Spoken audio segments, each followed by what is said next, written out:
A crossover is crossover dribble. crossover. Kyrie Irving, crossover in the lane. One of the most famous crossovers of all time. Behind the back, an ankle breaker on Chris Paul. Crossovers. The crossover continues to evolve. All right, the crossover is powered by Everlow Concrete here at Omaha at everlowconcrete.com. Good morning. Uh-oh. Hi, Jack. Hi, guys. He's got a fun shirt on too. Is he? Can he hear us? I don't know. Jack, can you hear us? Jack, raise one finger if you can hear us. Nope. What's Didn't going see on? a finger up there. What's going on? Okay. He's sitting there going, oh, gosh. He's looking at us. He knows we're talking to us. He just can't hear what we're saying. See, is this a me problem or a Jack problem? This gives me I think we're both pulling out our phones, Okay. flashbacks to the day of looking up. the day of puke. I've texted him. He's looking at his is- phone right he now. is looking at This his is one phone. of the more compelling crossovers we've ever had. Is it a me problem or a Jack problem, though? How you doing, Gary? Is that when you break up with somebody? Is it, He says no audio. I can hear us well. Yeah. Oh, we sound great. I think we sound good. Omaha greater than Lincoln. Why would he? Oh boy. Jack is That's it. giving me the thumbs up. He can hear I'm us good. now? I'm good. Had a tab What? muted apparently. No, My Jack. No, we can't apologies. hear him. Oh my god. Well, this could be a problem because he's Oh, he's how about, countered it. how about I turn his pot up? How about that? How Yeah! about that? All right. So there's fault on both Hey. sides. That's good to know. That makes me feel a bit better. Nice Yeah. shirt, man. Yeah, Nice we all shirt. look great. It's Friday, baby. I felt like it was appropriate on a Friday. Bringing Connor back, which I think everybody is excited about across the board. So I think it's time to let loose a little bit, celebrate, go with the Hawaiian shirt, Mhm. and soak in. Big weekend. The last weekend without college football for until like Valentine's Day or like at least middle of January. Pretty much. Hey, thanks for starting with politics because you said there was fault on both sides. There you go. Hey, it's a big political weekend in Omaha. I thought it was appropriate, Hey, I know. Well, you know that we are the epicenter of the presidential election right here Of in course. District 2. Of course. I got an issue with your town, by the way. Whoa. Oh, here we go. So, I mean, Lincoln holds a special place in my heart. But yesterday it was college kid move-in season.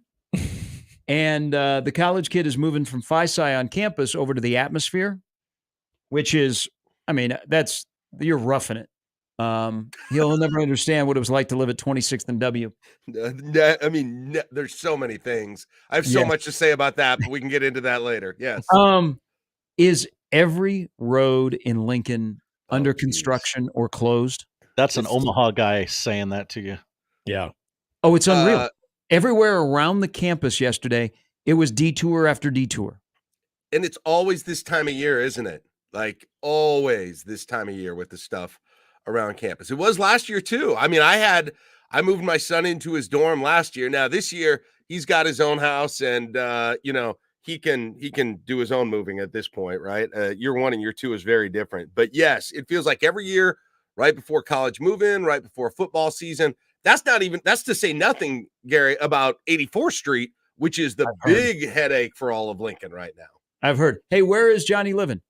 He is in a house. He has got just a off-campus house that a friend had, and so saving the dough from the meal plan this year, which is going to be nice, which is going to be really nice. Yeah, but like last year at this time, is there a difference, Gary, between year 1 and year 2 as a parent? Okay, parents of college sophomores, if you're a parent of you've been through this, if you're a parent of a to-be college freshman, or you're a parent of a college sophomore, you either will understand this or you do understand this.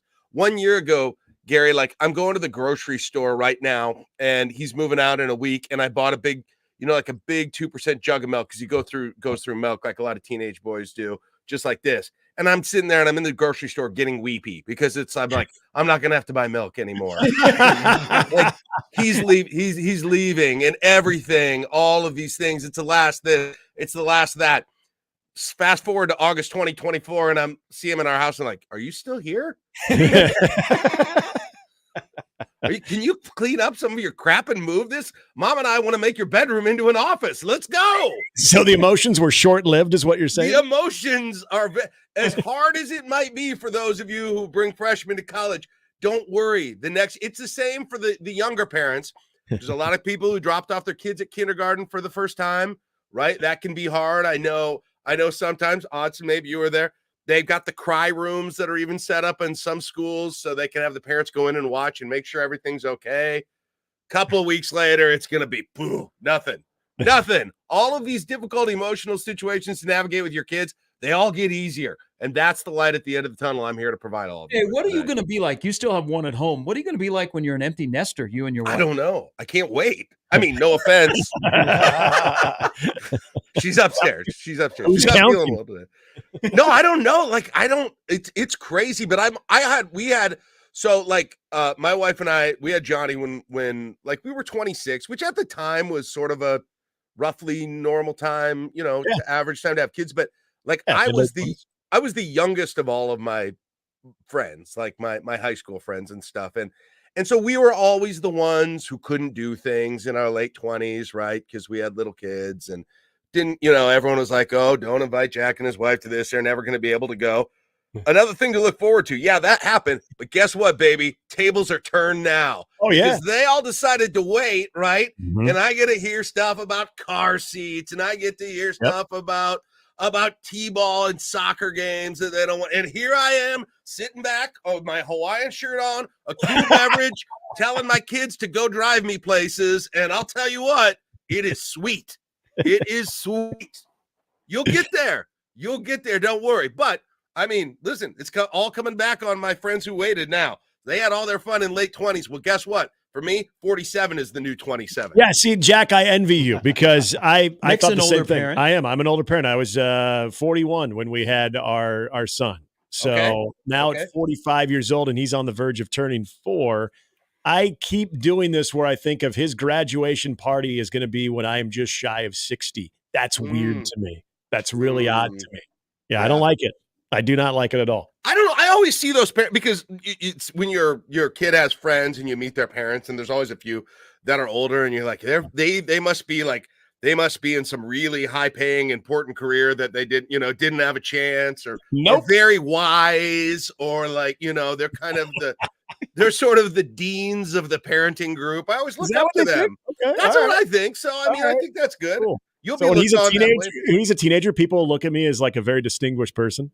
I mean, that's kind of how I look at it. So, wow, your dad is old, dude. I would lean into that as kind of the dean of the parents, right? Okay. All right. That's definitely the way to do it. But man, I'll tell you what, some of those moments, I remember the intoxicating feeling of freedom the first time that my kids got into a car seat on their own and got out of a car seat on their own. I think I mentioned this the other day, but there's just nothing like it. There was the freedom to not have to strap the kid into the car seat and take them out. Yeah. I didn't realize how important those 5 seconds of my life were. You add them up, and you know what? It's a year. Yeah. When you add the whole thing up. So, oh yeah, Gary, but college move-in, very different than when you and I were doing college move-in. Very different in where I was yesterday. Yeah. I was like, kids now, the off-campus housing options are so much different than when all of us were in school. Like, you basically are moving into a hotel for a year. What kind of features we got at the off-campus housing that you saw? It is, you got pool, hot tub, you got juice bar, coffee bar. Yeah. I mean, it's amazing. But like, even like dorm rooms, like I look at some of the, whether it be at Omaha or Creighton or down in Lincoln, is like their suites. They're like super nice. The days of where you got to decide, okay, we're going to build a loft and who's going to be on top. Yeah. And all those days were like done in college. Oh, wow. Oh, my son lived in the suites at UNL as a freshman. I don't really even know how he did that, but he got that. He and his friends got a suite for 4 guys. And I went in there. And by the way, you don't even move them in. That was the incredible thing. Oh, I know. You just pull your car up and a whole bunch of volunteers that's crazy. just start taking stuff out of your car. They're like, don't move. You sit there and you just rest, right? And they take it all up there. And then by the time you get up there, it's all been there and unloaded. It's like, what is happening here? I mean, I guess I'm paying a lot of money, so this is good, but holy cow. And then, of course, like the suite, like you said, Gary, the suite, 2 bedrooms, a kitchen, a bathroom, and like long gone. Or I mean, I suppose you still got Able and you got those things, but my college dorm experience was nothing like that. It was no air conditioning. It was group showers, right? Like the 6 shower heads, no dividers, nothing, right? Group bathrooms. It was no kitchen. It was a dorm fridge if you're lucky, right? I mean, very different. Very different. Look at us. So essentially what you're saying is because Able is still Able, right? That's what I'm told. Upgrade. So Yes. I'm curious if you get assigned to Able, you're not paying as much, right? I think that's correct. Yes. Okay. I would hope it's not, but I don't think the difference is probably accounts for the real difference. I would say the difference in cost probably doesn't account for the difference in quality of life. Now, does Able get to valet service too and have your own move-ins? I believe so. Moving people. Okay, well that's cool do. then. As long as everybody gets that. Well, so yesterday they hired the group, the college hunks hauling junk. And Jack's right. They came to your car and they're like, "Hey, just sit here. What do you need? What room we go into?" That's crazy. I'm like, that kind of takes away the fun. Yeah, that was the angst on my parents' face when they moved me in. Hey, we all saw Revenge of the Nerds when they're hauling around the trunk. All right, that now kids don't have to even haul around the trunk anymore. Come on. I'm sitting in the car and I'm like, I was going to open the door and just open the back hatch up, and they're like, "Don't even get out." I was like, "Geez."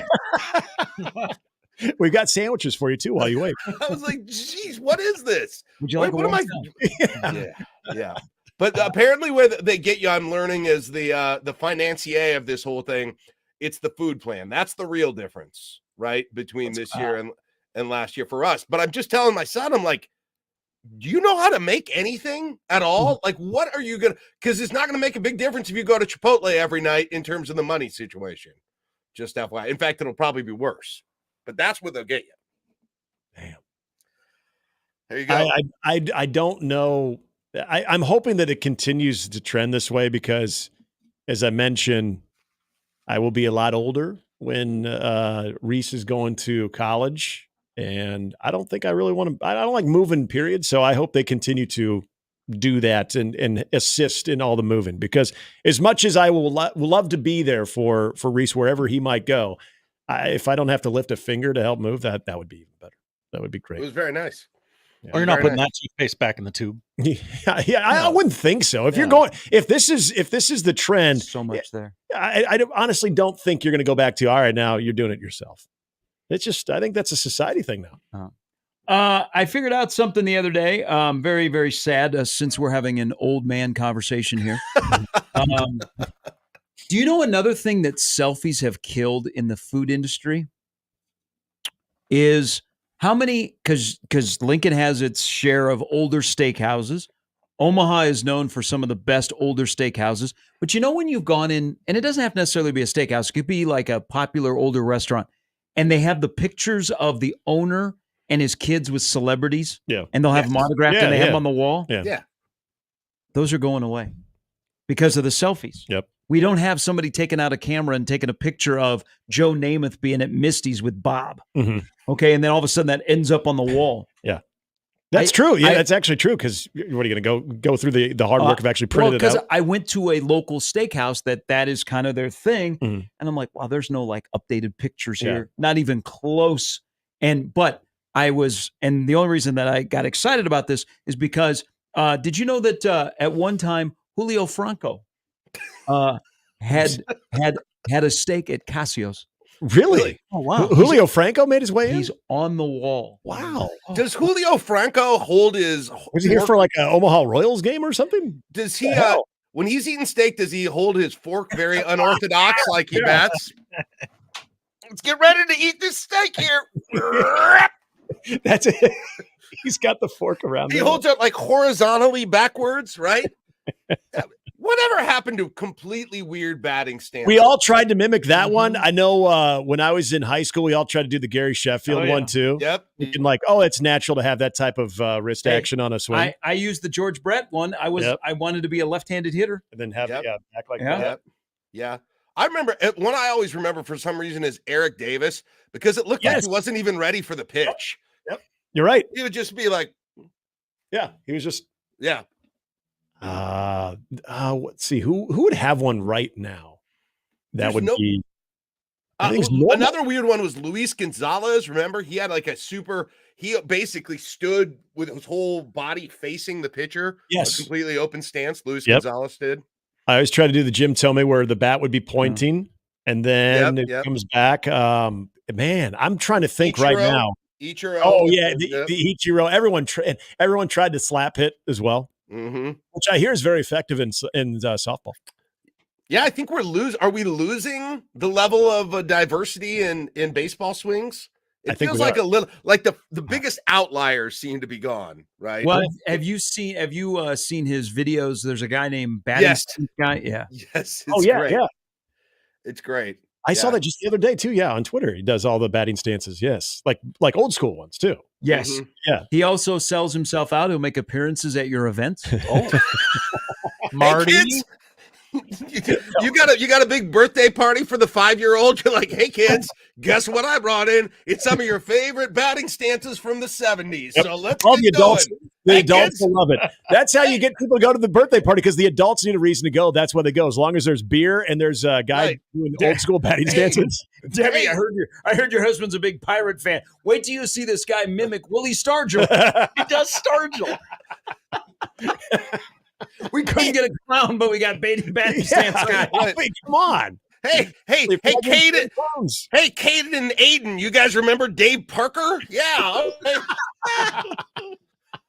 Good names, by the way, too, because that's what I'm pretty sure there's a Caden and Aiden in every class. Oh, yeah. I might be a few years ahead on that one. Those are all in high school now, but yeah. No, I coached a 3 and 4 year old T-ball this year, and we had a Caden, and I think we had an Aiden as well. She was a girl, but her name was Aiden. There you go. For a while, it was just put any letter in front of Aiden, and that made up a good 40 to 50% of your children's classes. Braden. Yep, you're right. Do you have any other Jaden? Any other? You don't have to expose them on your team, but any other, like that kid age where the parents were try too hard people? Instead of just going, hey, here's Joe and here's little Jimmy. No, I was very surprised, actually kind of encouraged that maybe I go back for his 4-year-old year, but I think it's once they get to coach pitches when that will start. We'll start having the agents. Yeah. Yeah. Like I noticed you got little Ryan batting 7th behind Lauren. You know, he's a cleanup hitter and he should be playing short. Right. You look, the kids are just scattered. I don't know if there's a position. They're not even playing positions. They're spread out. Hey, it's like Matt Rhule, positionless baseball. That's right. That's right. You know what? That's going to be my response. That's innovative, man. Like, no, we're positionless here. And just tell him, Ryan, with the advanced metrics, we like what he can do at 7, you know? Hey, we are coming up, speaking of kids being born, we are coming up. Probably we're going to get a lot of Caitlin's over in Iowa. Yep. Oh, yeah. And then we might be a year away from a run on Dylan's in Nebraska. Dylan's with a Y. Ooh. Yeah. I think it's all about the spelling on that one, because I think Dylan has been around for a little bit, but I think the Dylan with the Y. Well, now help me remember, guys, was Dylan Luke Perry from 90210? Was he a Y? No, he was an I. He was an I, yeah. Okay, so you'll know the difference. You'll know the difference between the 1994 kids and the 2024 kids based on the way Dylan and the gray hair, but like those things. Yeah. Will be the biggest differentiators. Well, there's also the marketing part of it. Like if the quarterback in Nebraska was Dillon, it doesn't have the same as DY. No, it doesn't. It doesn't. You're right. You're absolutely right. Important correction here, fellas. What? Dyllan, Dylan McKay. Okay. Oh, really? Oh, okay. I was always believed that was an D and an I. No. Wow. But see, I mean, I don't See, know what. I never saw why. That's why I just assumed it was DI because I'd never seen a DY. Listen, I don't want to make any assumptions, but if you look at Dominic's age, I'm thinking maybe we've got a namesake situation. Oh. Was Dom Raiola a big 90210 fan? I bet he was, and I bet they watched Party of Five right after. Melrose Place? I bet the offensive line all got together. Yeah. They had some wings, and they crushed a little 90210 and then a little Party of Five. Those poor kids. Yep. And Melrose Place. Jack, Melrose Place. Yeah. hey, Jack, we got to hook you up with Dom because you know, a lot of people, they want to ask Dom and they'll go, hey, tell me about the Lions and your time in Nebraska and your son. Yeah. That would be your first question. And I tell you, knowing Dom, he would then it would be wide open and you two could talk forever. Great because that was the icebreaker. first question you asked. Knocks them off guard right away. Yeah. Right. All right, guy- Dom, first thing, did you think Kelly Taylor was going to stay together with Dylan?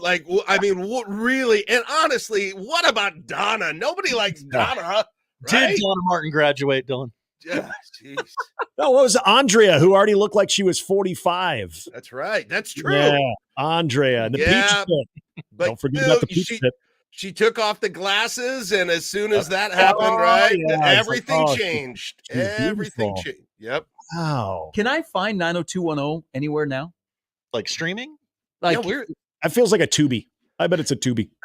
I'm looking it up. Yeah, I think it's Tubi. I don't even know, but I'm just going to. Certainly Hulu, right? Relegated to Stars. It's on the Stars app. They did reboot it at some point too, and so you don't want to Plus. Paramount Plus. The OG 90210. Correct. Wow. Okay. Man. Is that going to feel like a very dated watch? I wonder. I kind of want to give the first few episodes a retry and just. I mean, I was maybe 13, 12 years old when it debuted. Let's see. And we watched a lot. The reboot is not streaming anywhere. Thank God.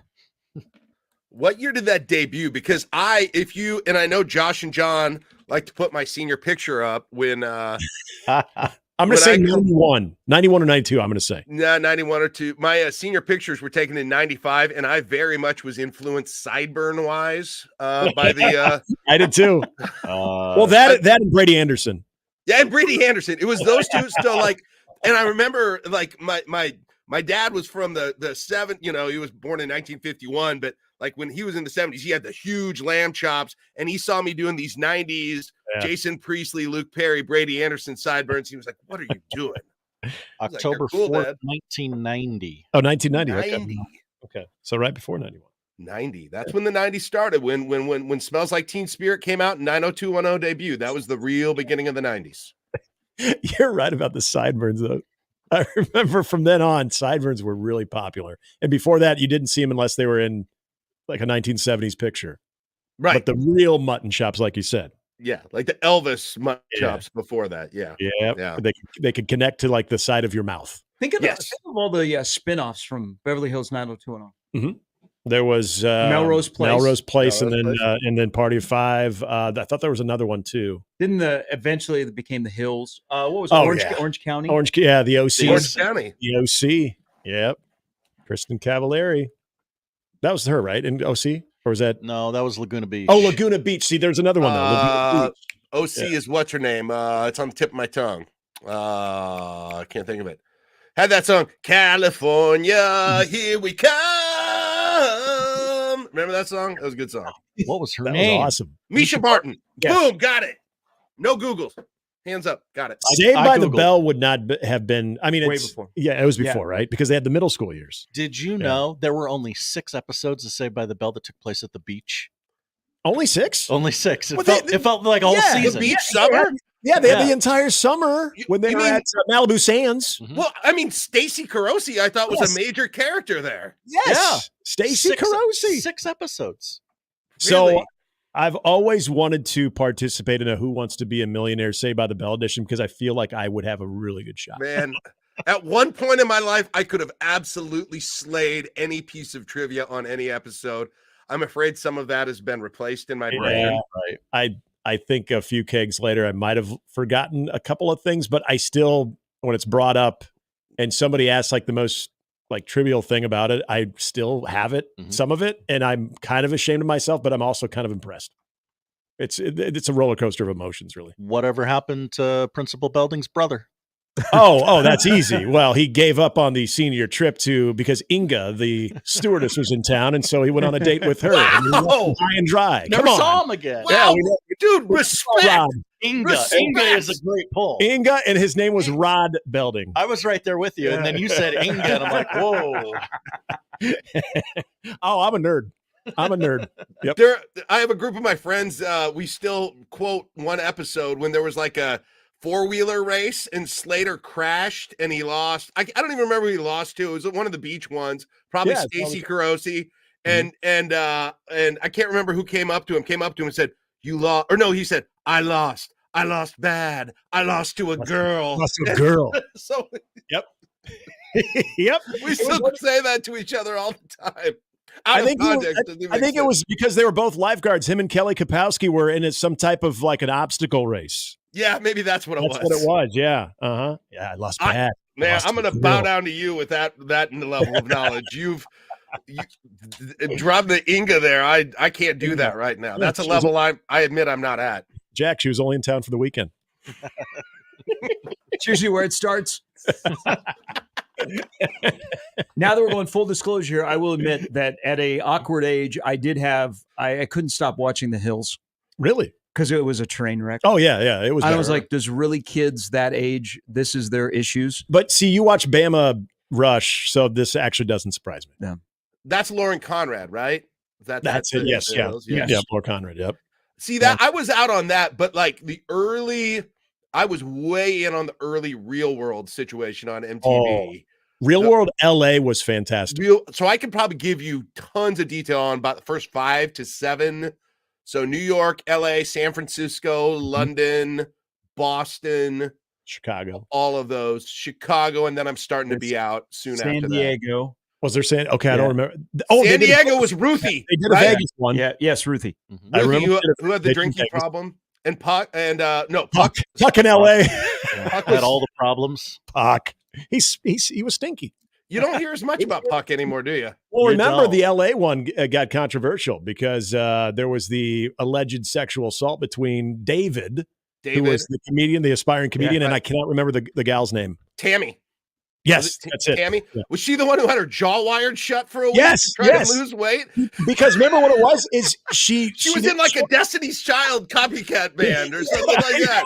And they had to lose weight for the album cover, so she had her jaw wired shut. Well, and she was on her bed. She had just her bra and underwear on, and David pulled the cover off. Oh, that's of her, right. And that led to just an absolute chain of events as far as accusations, and it got really, really uncomfortable. They kicked him out, right? Didn't they bring they somebody did. Else in? Yep, they voted him out.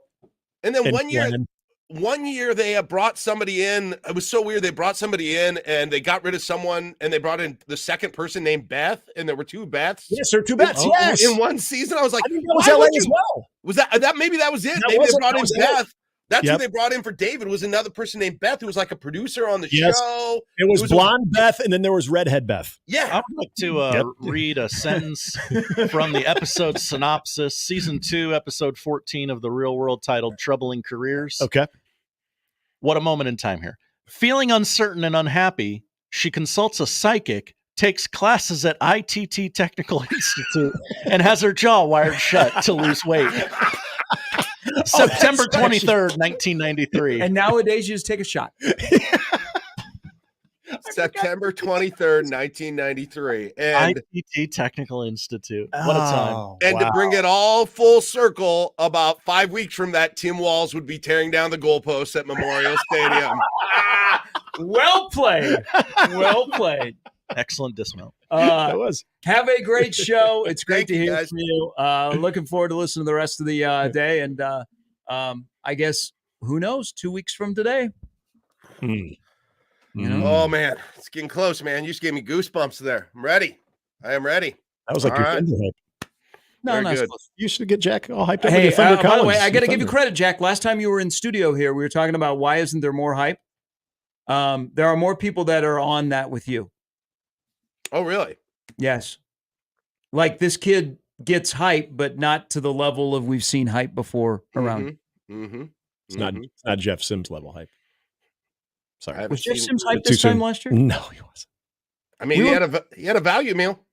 He did. I remember driving by that Amigos on my way home every day and seeing it. And then when I noticed it was gone, so was his reps. So, and I don't think, I know Dylan's got NIL deals. I don't think anything around here that we've seen that is public. No, because he's got the Panini one, the cards. God, I don't know what else. I'm sure there is other ones, but I can tell you everyone who's got the Hy-Vee NIL deal because they have their cardboard cutouts everywhere in the Hy-Vee in Lincoln now. Oh, really? I'm trying to get to the carrots and Malachi Coleman staring over me with a cardboard cutout. And I was like, this is weird. By the way, real quickly before we say goodbye, was the chasing three? Did Nash and Isaac Gifford, did they go to Super Hy-Vee in Gretna? Because that looked an awful. No. Unless Lincoln has one. That was that was North 27th Hy-Vee. Okay, it looked really large, and I thought, well, they go all the way out to Gretna. I know, because that's probably where my son will shop because he kind of is going to live out in that area. A lot of college students do, and it's the only one with the Starbucks in it. The other ones have Caribou coffee in it. Okay, so. It looked pretty nice from the limited footage that they had in Chasing Three. So I thought maybe they were coming out to Gretna to get their meats. They're picking out watermelon in that, and they're trying to figure out how. And I'm yelling at the TV. I'm like, pick the most hollow one, knock on it, and see if it's hollow. Yeah, and they were doing that. They're knocking on it. Yeah. All right, guys, that was a blast. Go ahead. I was going to say I'd like to talk more real world all day, but I think we got to get to other stuff. So, Josh, we can do a podcast on that. Hey, shout out to the first reality show. It was. That's right. Exactly. Yep. Do you sell drugs? Have a great show, Jack. Thank you. What's my sponsor, Josh? The crossover is, it's powered by Everlevel Concrete Repair in Omaha. Everlevelconcrete.com. The Connor Happer Show starts next. That's the crossover. The Connor Happer Show is next on 1620 The Zone.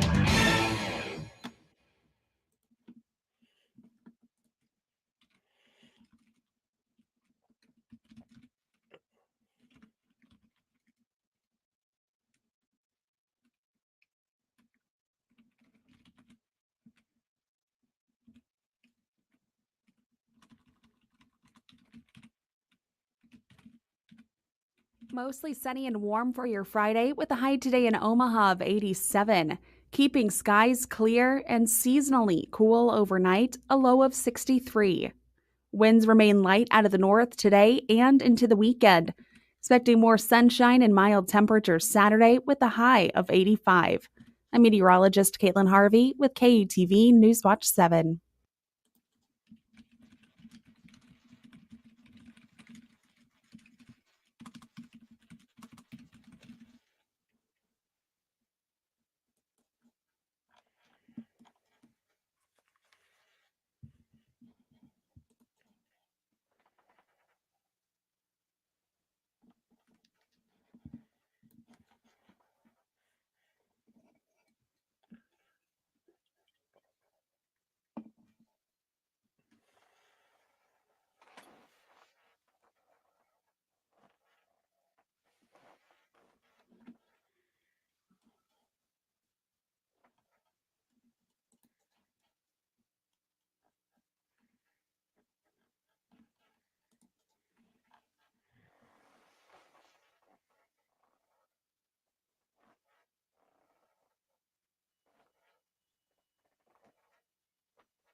When you were young, all you wanted in the summer was an ice cream truck to roll by.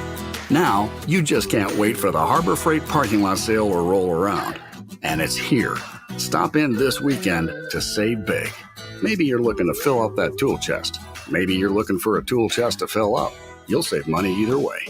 Whatever you do it for less at Harbor Freight. Valid until August 18th, 2024. While supplies last. Limitations apply.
It's the Connor Happer Show. Are we sure we want to do this?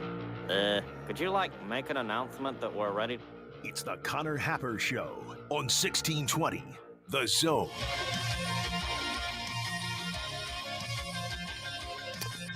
Welcome into the Connor Happer Show. This is not Connor. This is the final day, though, without Connor of the Connor Happer Show. They had me run the anchor leg in the relay. Also, a couple of legs earlier, and then I was supposed to run one, and then I got COVID, and I didn't run it, and now here I am. Anyway. Many people run with COVID. Yeah, that's true. That's a great point. That's one thing we learned in these Olympics. You can still run with COVID. Well, I still did a one show, but I did, Josh had to juggle around some things for me. And I probably could have been up there today, but you never still kind of know how people are going to react to a guy who did have COVID, clearing his throat, clearing his throat and that kind of thing. So I'm just going to keep you and everybody else safe here. Look, it's Friday. It's the last day of Connor's paternity leave. It's kind of like the last day of school. Feels like it. Thus the Hawaiian shirt, if you're watching on the stream. And my Royals hat that looks rattier than I even realized. Like, this may be a point. This hat may be at a point. There's a point of rattiness where it is a badge of pride. Mm-hmm. I think typically. I'm wondering, I wonder if I've passed that with this hat. ZoneTV.live, if you want to see Jack's hat, it looks like the brim is going to open like a Venus flytrap, almost. Right. A poll question: is there a point where hat rattiness? This might need to be reworded. Is there a point where hat rattiness is no longer a badge of honor? Okay. With that, we might need to. That may be a little wordy, but I think you get the sense there. Because I think generally, most will agree that some level of rat is preferable in a hat.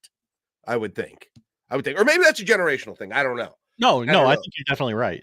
Like, some level of that is a badge of honor. It shows your especially season. a dad hat like you've got on. Yeah, like this. But I've actually got like strings hanging down, obscuring my vision. Like, that's a safety hazard at this point. That can also be a problem. So.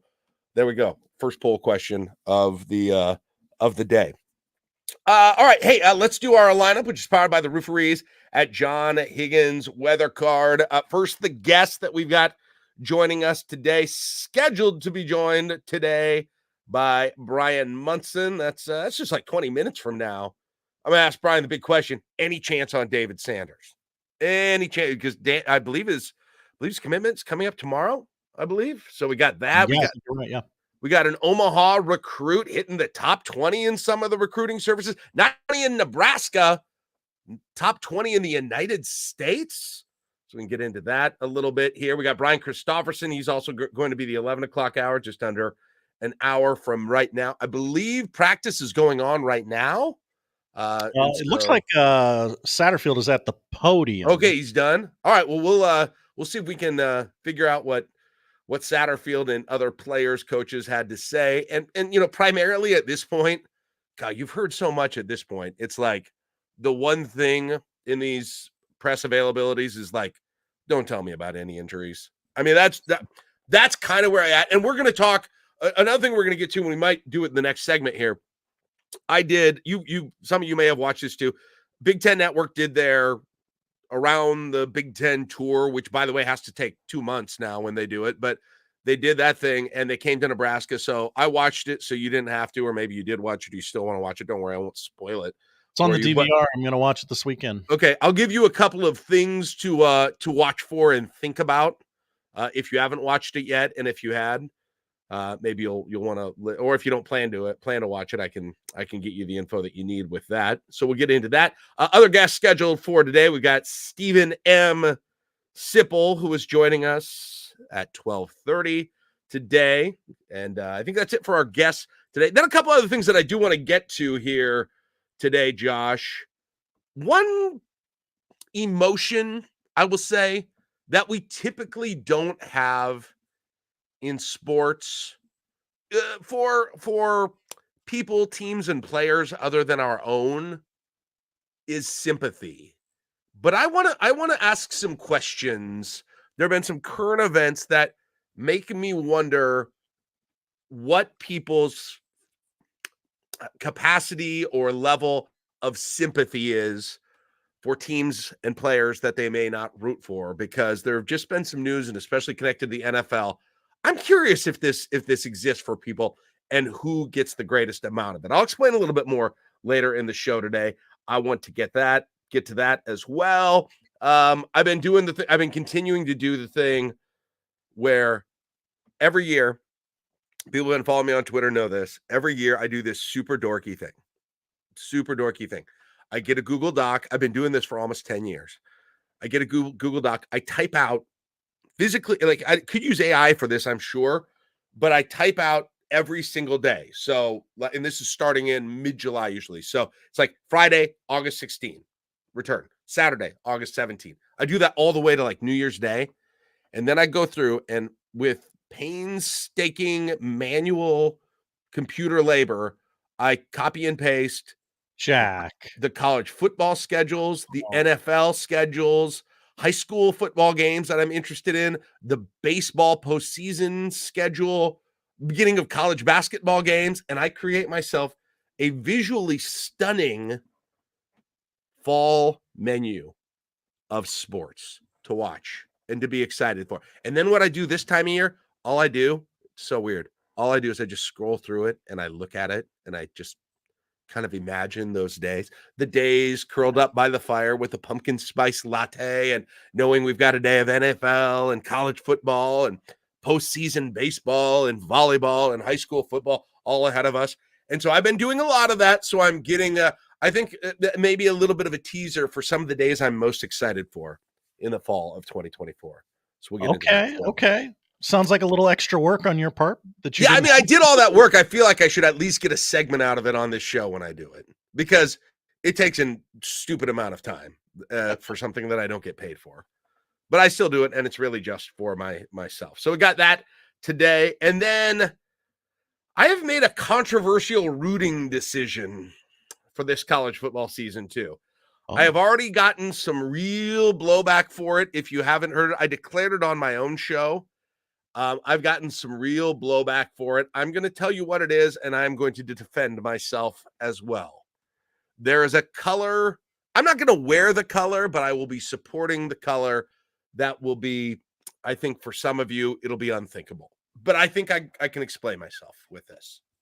So those are some of the things I'm worried today. Yes. So those are among the things that I want to discuss today. As Josh mentioned too, we'll be monitoring what's happening with media availability after Husker practice. If there's anything big coming out of that, we will let you know what's going on with that. But I want to grab another break here because I want to set up some time so we can discuss the Big Ten Network stop here in Lincoln, my takeaways from it, their takeaways from it, your takeaways from it, if you have any takeaways from it as well. And we're going to do that next. So let's grab a break right now. You're listening to the Connor Happer Show. Jack Mitchell in for Connor on 1620 The Zone.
Welcome back. Connor Happer Show. Jack Mitchell in for Connor. Josh, during the break, I monitored Marcus Satterfield to see if there was anything groundbreaking going on over there. Saying anything good?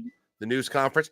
I mean, saying some good things. I was glad to hear he was not talking about, at least the part I saw, and I haven't seen anything else, that there were any major injuries or anything that they're discussing right now. Breaking down the offensive line, it sounded like Mazuka and Justin Evans, and then answering a very specific question from, sounded like Sam McEwen from the Omaha World Herald, about his feeling about back shoulder fade routes on the goal line.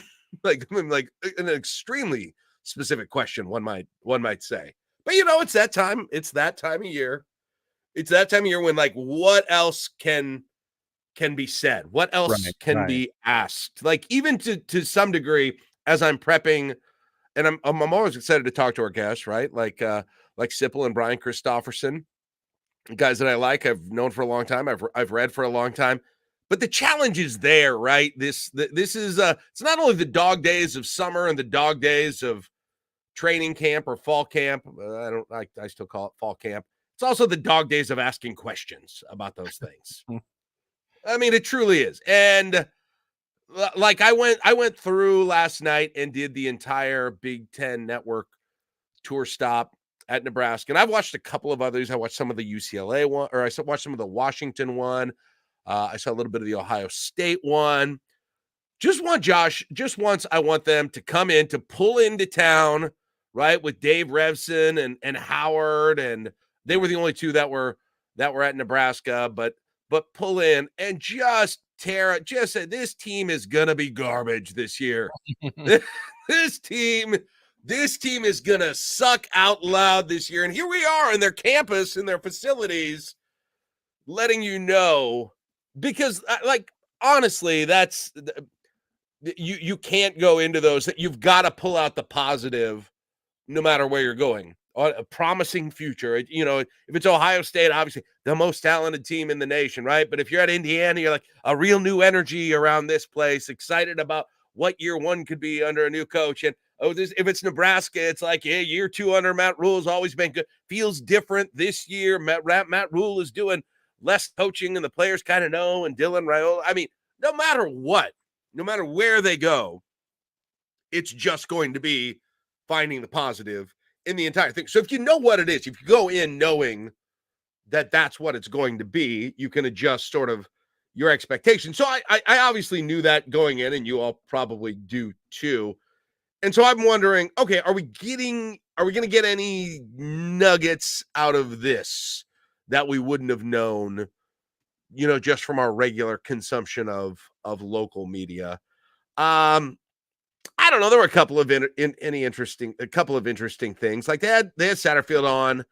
He sat down and he did an interview, and they asked him. I thought this was interesting. They asked him to define the Nebraska offense, which is something I don't think I can do. I don't think, and I assume it's going to be fairly different this year than it was last year. But putting words to their identity would be difficult for me, and it might be difficult for me even after seeing the season, because they're not one of those, it's not a spread. It's not a run and shoot, right? It's not a huge zone read based offense. It's not an option. It's not the wishbone, all of those things. Nobody's really doing the wishbone anymore. But the way he described it is, he said, we're a pro style offense. We steal things from the NFL, and we can play fast or slow, and we can throw or run. So, I mean, I think that pretty much covers the gamut. Pro style, copying things, doing things in the NFL, fast or slow, run or pass, on all of that. So I don't feel like I know any better how to define exactly what the Nebraska. But on the other hand, it is interesting, because in college football, that's always a thing. And there are certainly some NFL offenses that you would say have a very specific identity, but there are also some where, like, I mean, how are you defining the identity of, I'm trying to pick just a random team, like the Jacksonville Jaguars this year. I mean, I don't know how I would put that necessarily into words too. It kind of kind of depends year to year. So the things he had to say that were interesting too, he was talking about the offensive line, and this was a quote that stood out to me. He was talking about the offensive line and lauding the experience and the whole thing. He said, we can run block, but we've got to do pass protection at an elite level. I thought that was interesting.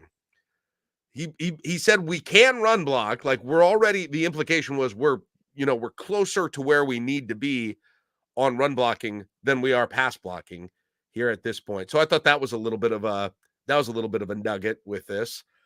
In terms of other things that I heard, Howard Griffith had a chance to see practice. I mean, he said what you thought he probably would. He said Raiola was as good as advertised, talked about throwing from different arm positions, talked about the way he was interacting with his teammates. He called the Nebraska quarterback room, all in all, after seeing all of them play, he said one of the most talented quarterback rooms we're going to see in the entire Big Ten, which is interesting.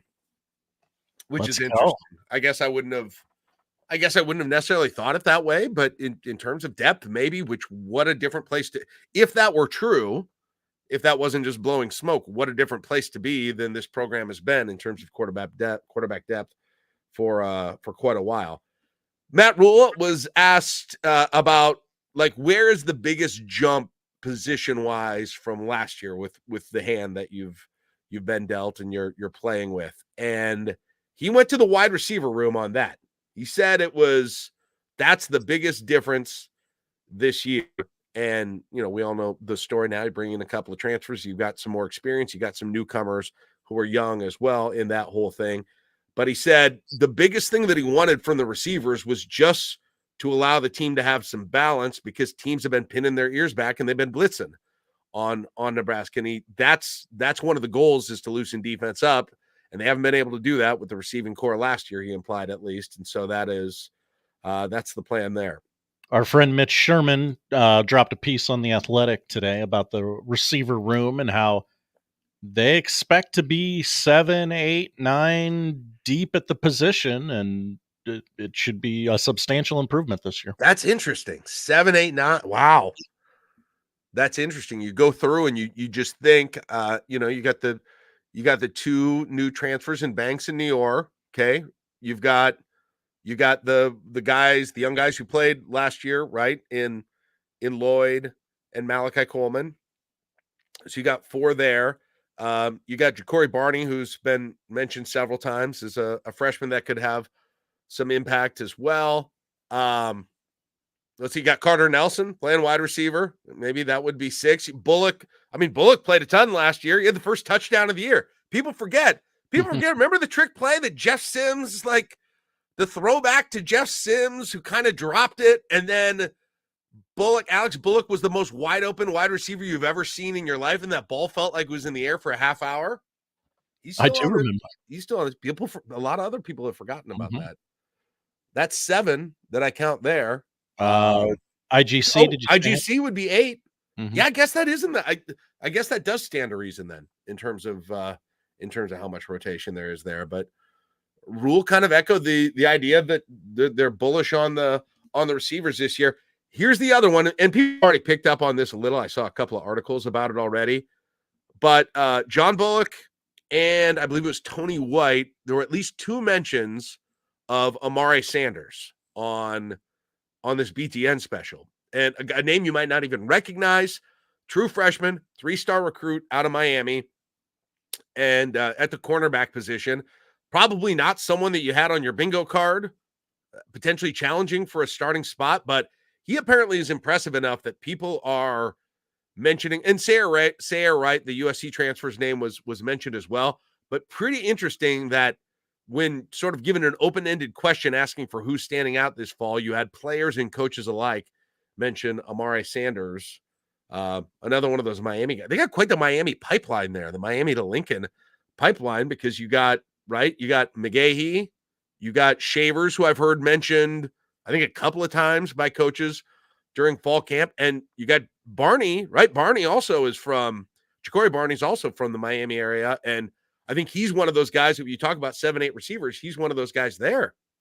Might have a new recruiting pipeline down to Miami. Party where the city where the heat is on. Couple other interesting notes from this too here before we take a break. We got Bryan Munson here coming up a little bit. They're doing the helmet communications this year. People, sorry, Connor Stallions wannabes. They're doing the helmet. But the question was for Tony White on this, and he said they're looking at both linebacker or they only get one linebacker or safety wearing this, and it sounds like they haven't.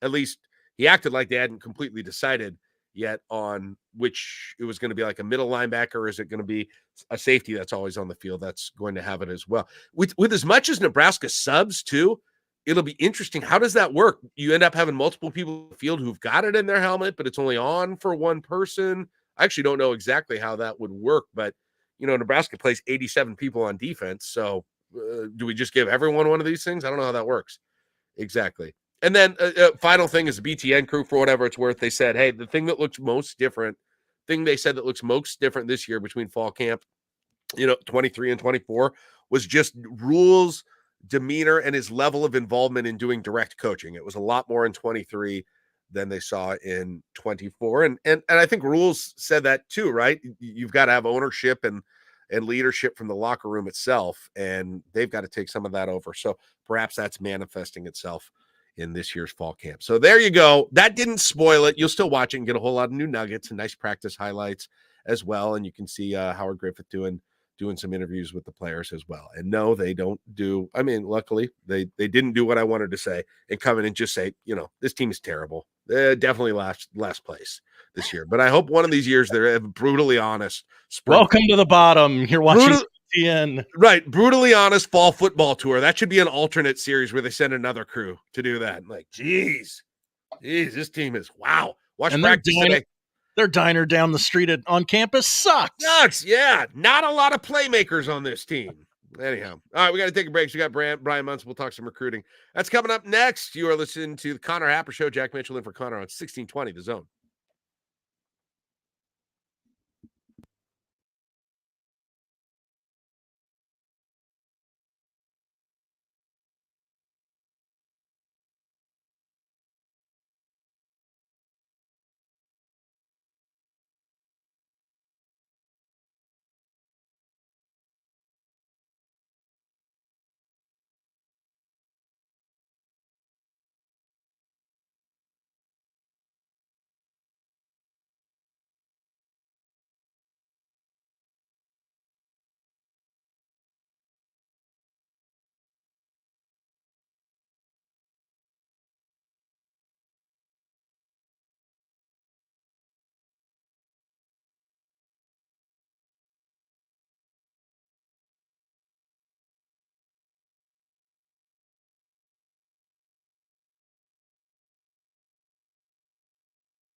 Bryan Munson.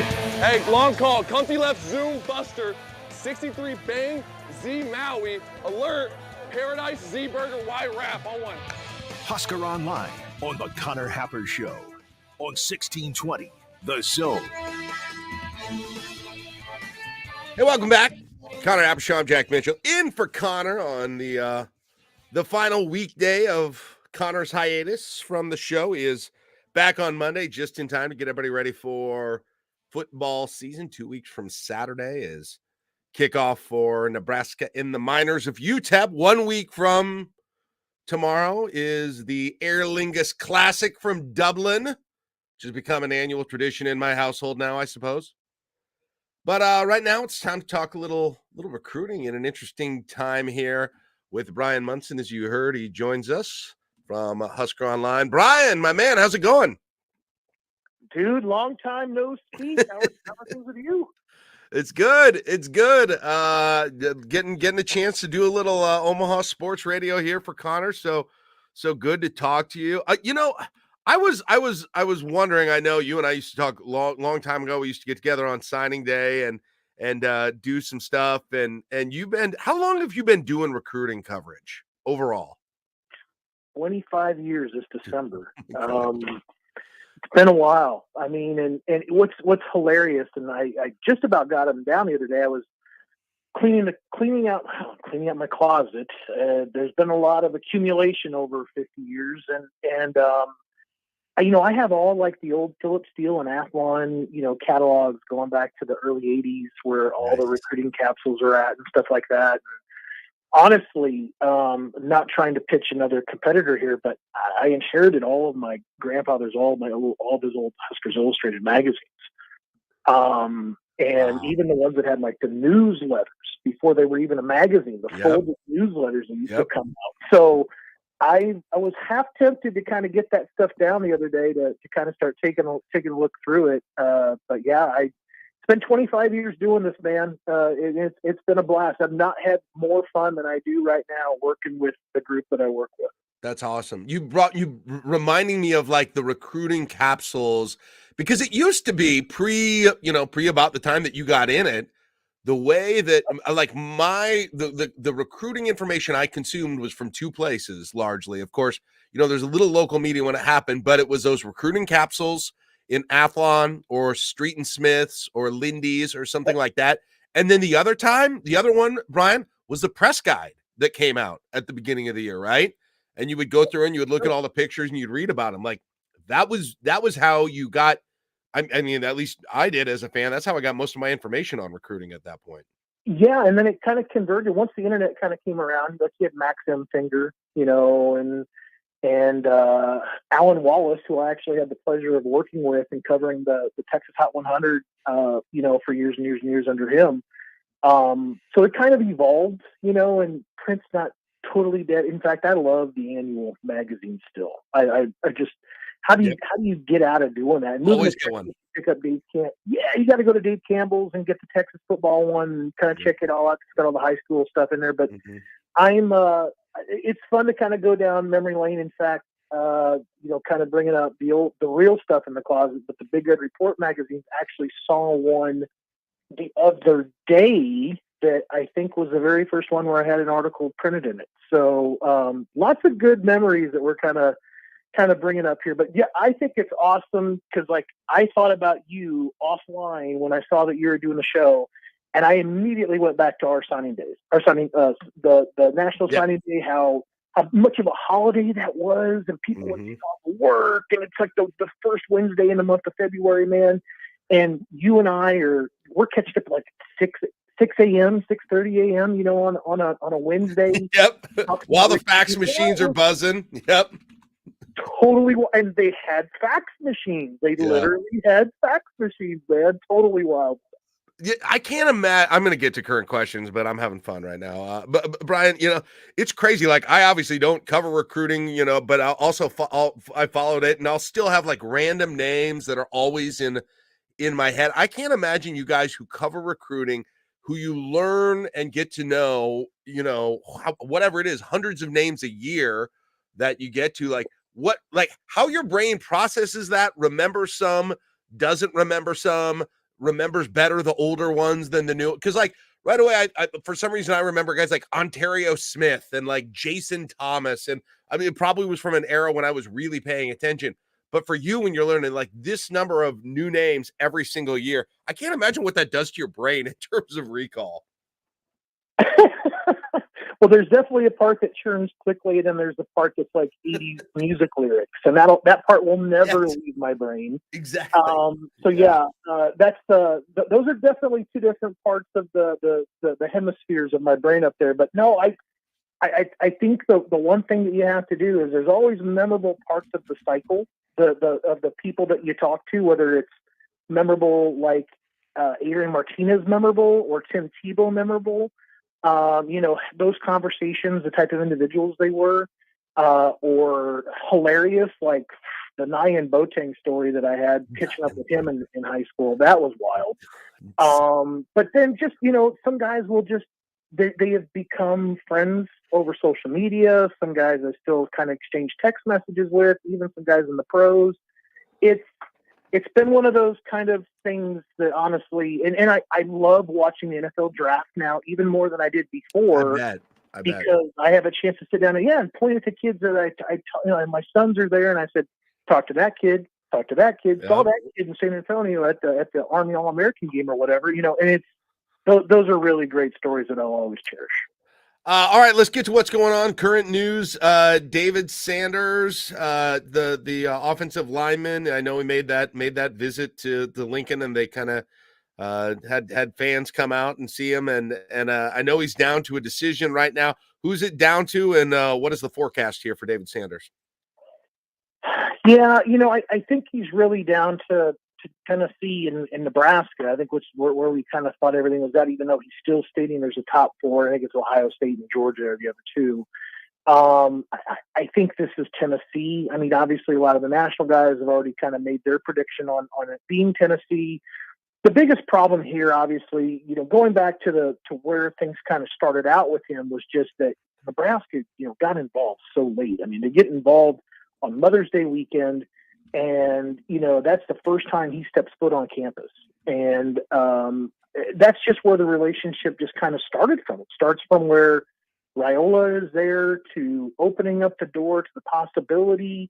And I think it being originally kind of ruled out of the top six to finding their way all of a sudden back into the top four and getting a second visit where all the optimism kind of, re-entered the picture. It's fantastic. I think Nebraska needs to keep having these situations happen. They hope that they're on the other side of one of these situations here shortly. And they needed an offensive tackle that was kind of ready-made this year. And Sanders definitely fits that bill. So I really feel like he's going to be a volunteer, which is a little bit confusing for me because the Volunteers are really riding high right now. And I don't really, I think that Nebraska is just, they're in need of another year, I think, and having a little bit more success under Rhule. Rhule and his staff and everything that's going on there in Lincoln with the facilities and the optimism and all of the national press that I don't think that that Nebraska had any of this type of national press, before Matt Rhule came to town. It was on the positive side anyway. And I think that you just need a little bit more time for that generation of individual to kind of just come up inside of that and say, okay, Nebraska, not talking about a 5-win team. We're not talking about that kind of a team. We're talking about an 8-win team that's, ready to take the next step. Those are the kind of things I think that we're kind of talking about now in the measured, results and what's going to kind of have to happen to get a guy like, Sanders this year, and maybe even like, a Jackson Cantwell next year, who's like the same kind of number two player in the country, number one offensive tackle. Because it doesn't make, I mean, I don't know how to say this like carefully. It doesn't make sense to me that Nebraska's in this one, for to some degree. And I guess you touched on that a bit, just in the perception is changing while we see. I've got to assume, and you alluded to this too, but how much does having Raiola here at this point impact the decision for a guy like to consider Nebraska like David Sanders apparently did or is? It's 100%. 100%. I mean, if Raiola is in Athens, or he's not in Lincoln, let's just say that, that Sanders isn't even considering Nebraska. Mm-hmm. There's not a conduit between he and Nebraska at all without Riola being in Lincoln. And those two got introduced, into the process together when Riola was a commitment at Georgia. Then he signs with Nebraska, stays in touch, builds a relationship. Hey, you should visit. Okay, yeah, there's a weekend I got open, Mother's Day weekend. I'm coming in. Oh, Riola can't be there because he has to go support sister graduating from TCU. Kind of a missed opportunity, but get him back again in July.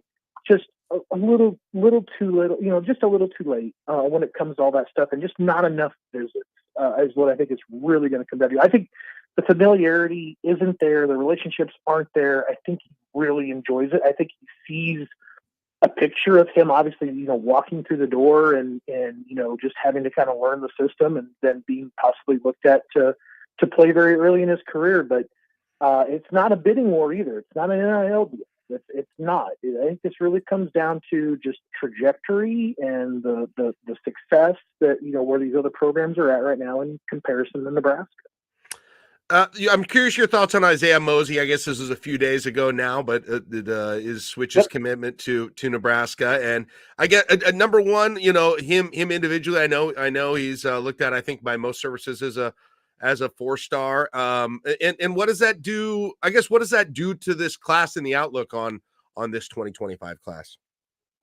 Yeah, he's a massive get for Nebraska. I think that there's not really a role that you can put out there at wide receiver and say he doesn't fit.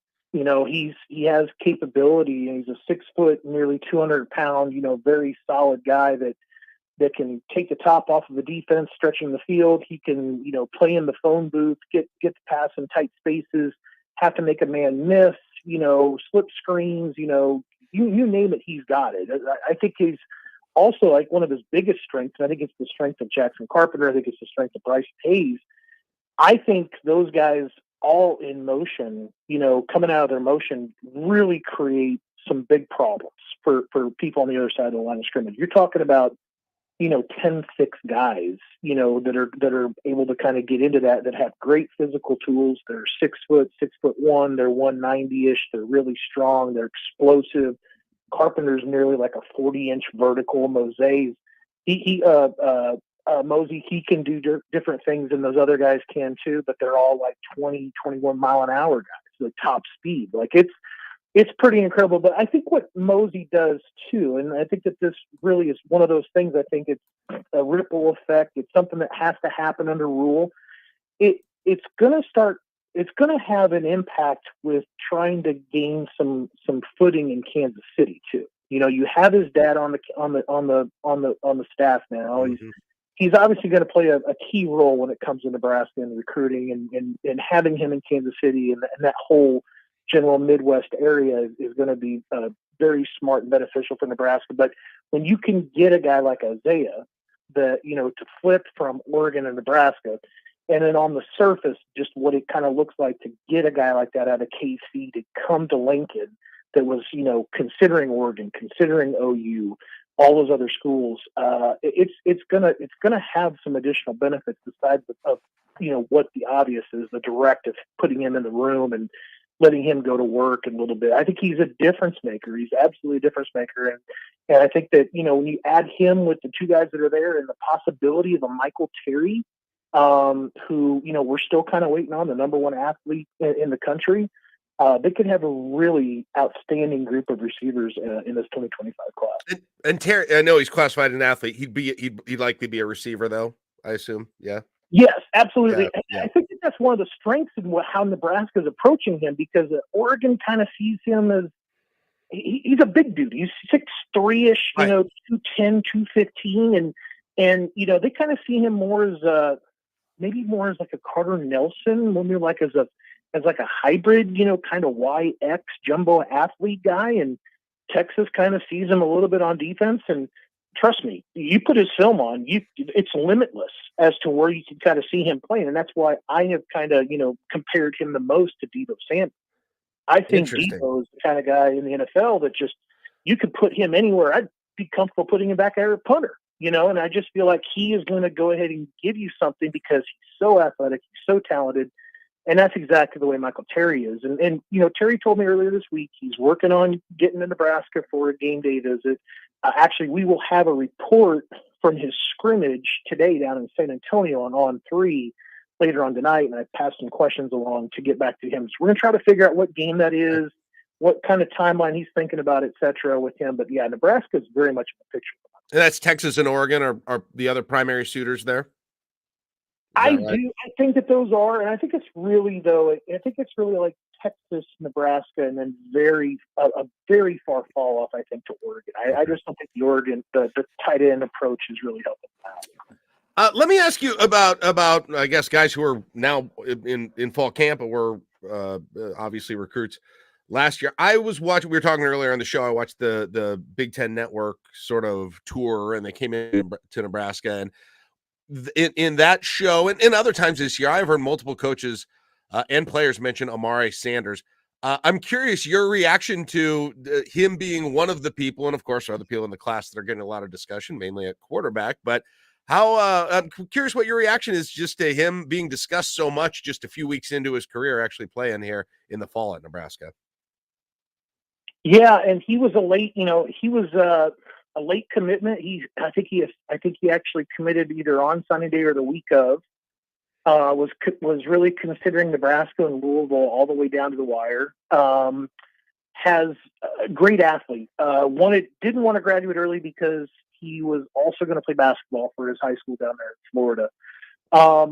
He's a very long, rangy athlete that I think is kind of what's been missing, in some of the other recruits, just having that length. And I think, when they talk about it, it's not lip service where they, Nebraska doesn't want to have a reason to kind of pencil you into a corner, into a single position, like, you're a nickel. You're just a field corner. This is a boundary guy that might be able to kind of, I think with Sanders, you kind of have this more limitless kind of approach with him. I really feel like he has those fluid hips, the guys that can flip their hips. And then he's also, kind of a bigger, stouter guy, 6'2", 6'3"-ish, 190. He comes in very, very physical. He's obviously played against very good competition down there in South Florida. So I think that always gives people kind of a leg up when it comes to preparation and how, coming in there and having seen some of the athleticism, there's not as big of a jump speed of the game. But yeah, I think that's very quietly, that's a guy that kind of just slides in there to the class because he was such a late ad.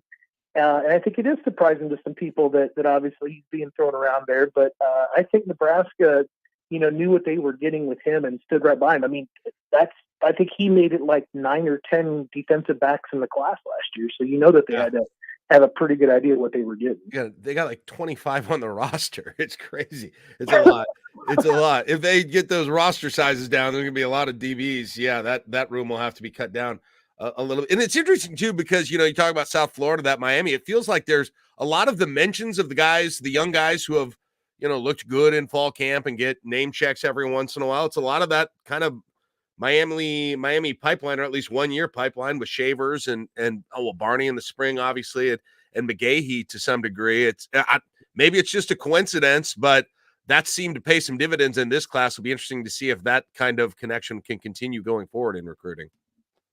Yeah, and I know that like Tarver was out with an injury and he sat out, or maybe he was in a yellow jersey today. I think maybe that's what I saw. But Tarver was another great split that they got away from Maryland. Mm-hmm.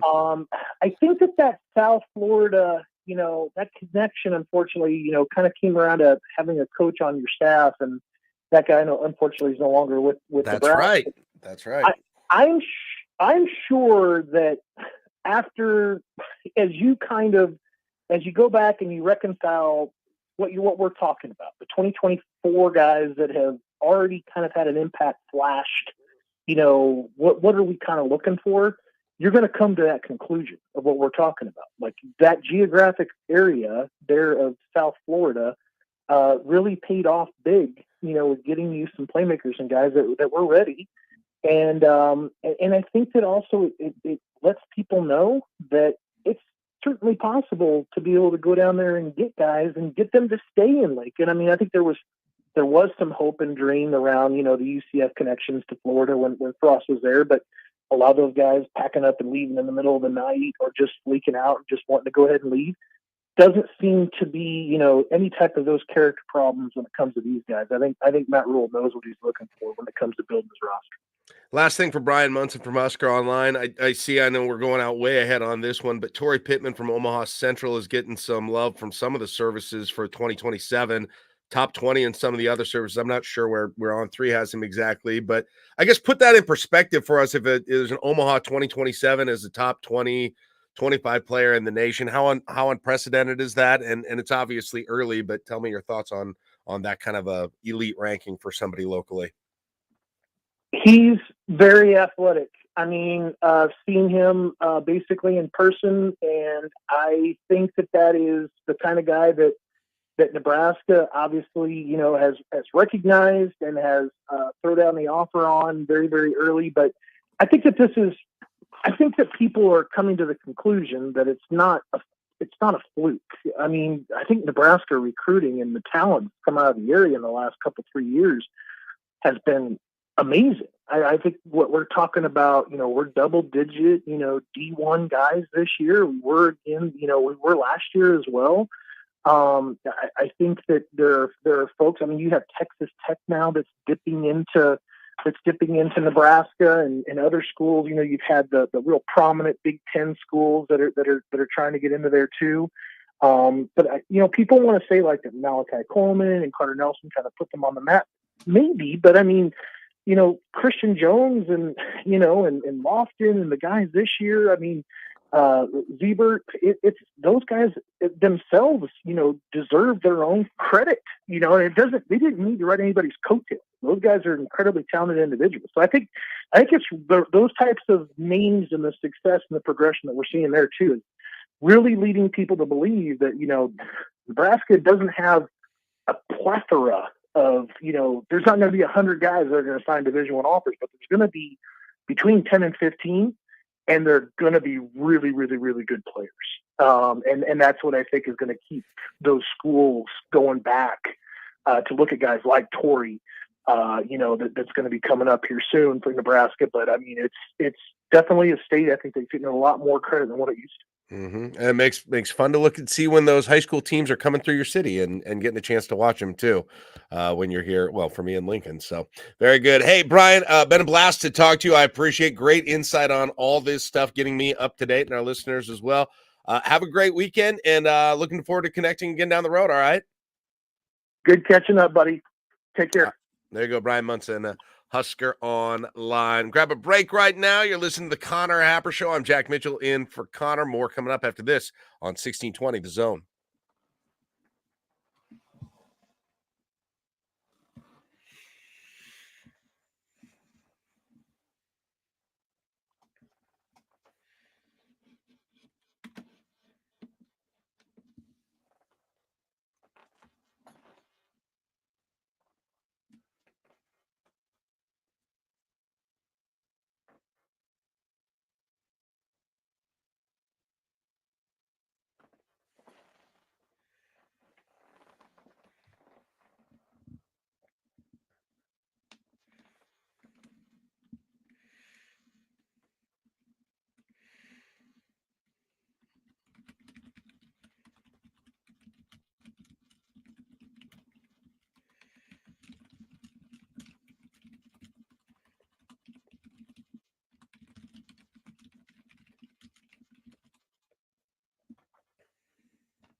Hey, Brian.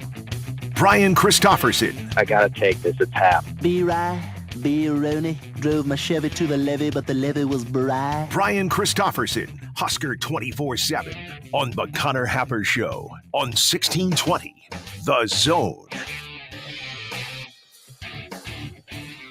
Welcome back. Late Friday morning vibes on the Connor Happer Show. I'm Jack Mitchell in for Connor Happer, and a very busy man just wrapping up some of his duties covering post-practice press conferences and comments at Memorial Stadium.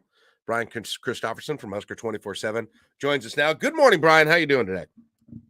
I'm doing not too shabby. How are you? Good. Do we have any news? Do we have anything? Any headlines? I mean, you kind of don't want them at this point, but what do we have coming out of today's practice and press availability, if anything? I don't think there's major headlines. I mean, there's always the yellow jersey watch. Tom Osborne just walking by. That's always interesting when a legend walks right by you while you're doing an interview. Hey, say hi for me. Put him on. He went through the door. I didn't. Oh, he would have done it if he knew it was me. He would have. Yeah. Anyway. I didn't have the guts to pull that move. It would have been some good radio, though. That's too bad. Yeah, I mean, there's always the yellow jersey watch with Malachi Coleman was in a yellow jersey today, and so you kind of keep an eye on that. But I'll tell you what, wide receiver, I mean that spot's loaded. It's going to be hard for some guys to get on the field. It's just a completely different looking crew than a year ago. I know that's been emphasized all off season, and I know there's some people are like, I'll believe that when I see it because I've watched this for a decade or so where, by the time you get to October or November, there's only 2 or 3 receivers you feel okay about. But I just think that's a different story this year when you see guys like Nair and Banks, out there on the field. And then Jalen Lloyd just looks completely confident. Isaiah Garcia Castaneda looks really good to me at 200 pounds. And Ja'Cory Barney, every time we have access, make some catch off the shoe tops or something that's not easy to do. So it's a good group. And the passing game, which was put your children behind the couch so they can't see it sort of television last year, I feel like it's going to be a lot different. Put your children behind the couch. Yeah, like if you have room between the couch and the wall, right. I guess. I mean, maybe not a couch pushed up right against the wall. I'm not advocating that. Scoot it out a bit, yes, of course. But yes, it's going to do them good in the long run. So yes, please do that. Yeah, it's interesting. You see that this year is the point. So yeah, you don't even have to worry about that. But anyway. It's interesting you say that. We were just talking earlier in the show. The BTN crew was in, and they talked to Matt Rhule and they asked him about the position group he thinks is the most different, and he pointed out the wide receivers to it. There was always a part of me that was still like, well, you're going to have some guys who did play last year make a big jump. We've got some guys that we've seen play elsewhere, right? And in Banks especially, Naor, it's been a little while since he's played. You got some brand new guys, but there's just so much between what you said, but what he said, what other people have said. It actually makes me wondering, we were going through earlier and just going through the names like you did, and I've heard Janiron Bonner might be in that mix too. At some point you're getting to 8, 9 people. It may be a couple of these guys may be pushing for time if it's really as deep as everybody's saying that it is right now. Yeah, I'm glad you brought up Bonner because Bonner's always out there with the first crew. And whether he catches a lot of balls or not, I don't know, but he's such a physical, it's basically okay, you had him as this hybrid fullback tight end last year. And now think about, you put him on the perimeter, maybe some of that short passing game stuff. He takes those skills, as a physical presence, kind of clearing the way for some guys. And he's, I think, kind of a tough cover for people. He's going to be a tough cover across the middle. So they do have a lot of options. Think about Alex Bullock, who I think is going to come talk to us today, maybe. He's a veteran who, as of last year, he became a veteran and he played the 4th or 5th most snaps on the offense. And yeah, it's a guy like him, maybe second team or the 6th guy now, 7th guy. I don't know. So that he's a good example, and it's not his game is diminished or anything. It's just a different look with Lloyd. Jalen Lloyd just looks so confident. And I know a lot of people pay attention to whatever practice clips they put out. or photos of who's in it. And doesn't it seem like Jalen Lloyd is like everywhere? I mean, and anytime they want to talk about a receiver, he pops up. So I mean, I put him not that far behind like Banks and Nayor, sort of in the discussion of, you know, how it can really change the face of things. That Bonner thing is interesting because I remember, speaking of like practice videos, they would put out those practice videos and he seemed to be in a lot of them. There's this thought, oh, he's this fullback Swiss Army knife type thing. And then you really didn't see a lot of him during the course of last year. So it's interesting to hear that he's mixed in that much. I mean, sort of going from fullback to wide receiver, not necessarily the most standard position move that you hear of, Brian. Yeah, and how painful has it been in recent years to watch like the short passing game? Like some of these throws you feel like should be layups, haven't been. You know, like they're at the shoelaces of guys, or they're, you know, it just throws the rhythm off. And if Dylan Raiola can show one really improved skill from that quarterback position that we haven't seen, it would be if he's that guy who just has a smoothness about him with the short passing stuff that lets guys catch the ball on a run. And then you let guys like Bonner and stuff, you know, work as blockers, and Bonner will obviously catch some of those balls too. But I liked in the spring when Dylan Raiola was asked about like explosive plays, and someone was trying to lead him into a question of like kind of throwing the long ball, like the 40-yard, you know, pretty pass. That's a great highlight. And he stressed in that answer, it doesn't have to be that way. We've got guys who I can get them the ball and they can catch it on the run, and they can turn, you know, a 5-yard pass into a 35-yard gain. And I just like the maturity showed in that. And I think it's going to be a huge part of this offense if they can get that on track. I don't know if this next thing matters or if anybody cares, but I do keep wondering, is there, especially as I see some other Big Ten schools, like Will Howard was named the starter at Ohio State, and I believe Van Dyke was officially named the starter at Wisconsin. Do we think, I mean, is Rhule going to do this, do we think, with Dylan Raiola in the coming days? Is it just going to be kind of a, you know, maybe after a scrimmage, something that he'll just kind of say as not a throwaway, but kind of casually at a press availability? What do you sense is going to happen with that? My prediction would be Monday press conference of game week, but I don't know for sure. I mean, maybe he'll. I mean, I kind of think that, but I think everybody knows where it's going. Right. I mean, obviously, Dylan's been getting all the 1 reps and stuff like that, so it's just a matter of the head coach saying it. We get to put that headline on it and all that. I don't know. Maybe tomorrow it's worth asking after the scrimmage if he feels like that has settled itself and he's willing to put that on the record. I haven't sensed he's been in a hurry to do that, but it's going to be Dylan. You know, Heinrich is always right behind him as the guy getting the twos, and then it feels like Danny and, you know, Gramstad, I think, is a really nice addition just as far as whether he plays at all or not. Just being a mentor as someone who's played a lot of college football, even at a lower level. So it's a good room, and I don't know for sure that we'll hear it like in the next few days, but I don't think there's any mystery about it anymore. I'll let you go because I know you're here in a second. Last question is I know you're going to talk to some players too. Does it feel like, I mean, I know it gets at the end of camp, tired of hitting it's the same things every year, right? Tired of hitting each other, right? Fights breaking out in camp. I don't know if that's happening, but sort of the same thing. Does it kind of get the same way in writing about it and thinking and trying to, you know, find stories and ask questions and those sorts of things? Or do you feel, because that's, I mean, as I'm prepping for some of these interviews, to be honest, Brian, that's a little bit how I feel too. Or do you think there's still like ample storylines that are there to be told over the course of the next 7 days? No, I think we're at that point where we need to advance it. Yeah. I feel that way completely. My biggest takeaway from this camp and this team this off season, and now we get to see in 15 days if it's real or not, is they do not seem like a team that hasn't been to a bowl since 2016 or talk or present themselves like they think they're that kind of team. They have that sort of more 9 wins and what can we do with that sort of team. And I'm not making a prediction on that. That's just like how they come across. And it's an interesting thing.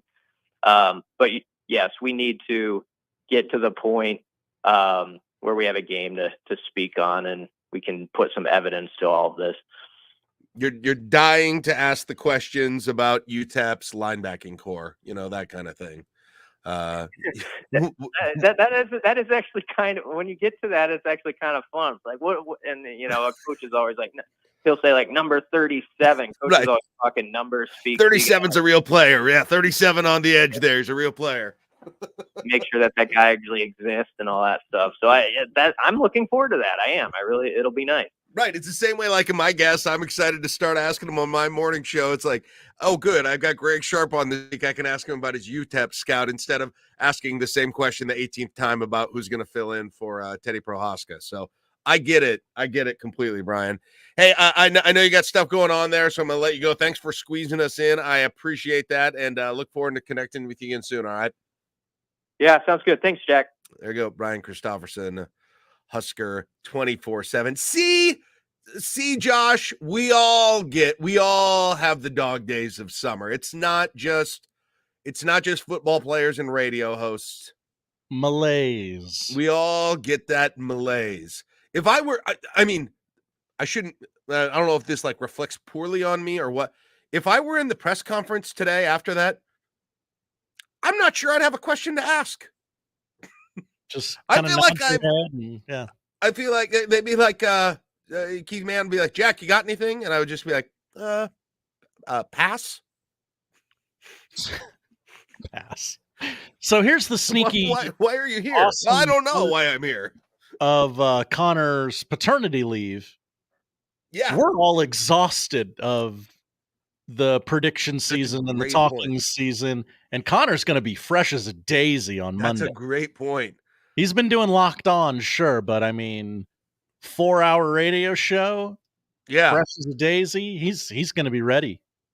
Yeah, I have really appreciated the chance to get 40 different people's opinions on the Gunnar Gatula situation at left hat, and if Bly Hill is not back at quarterback, or at cornerback, I should say, which guy is going to take that spot?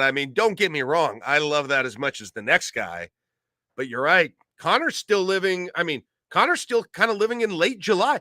Mm-hmm. I was texting Connor about filling in for him while I was on vacation.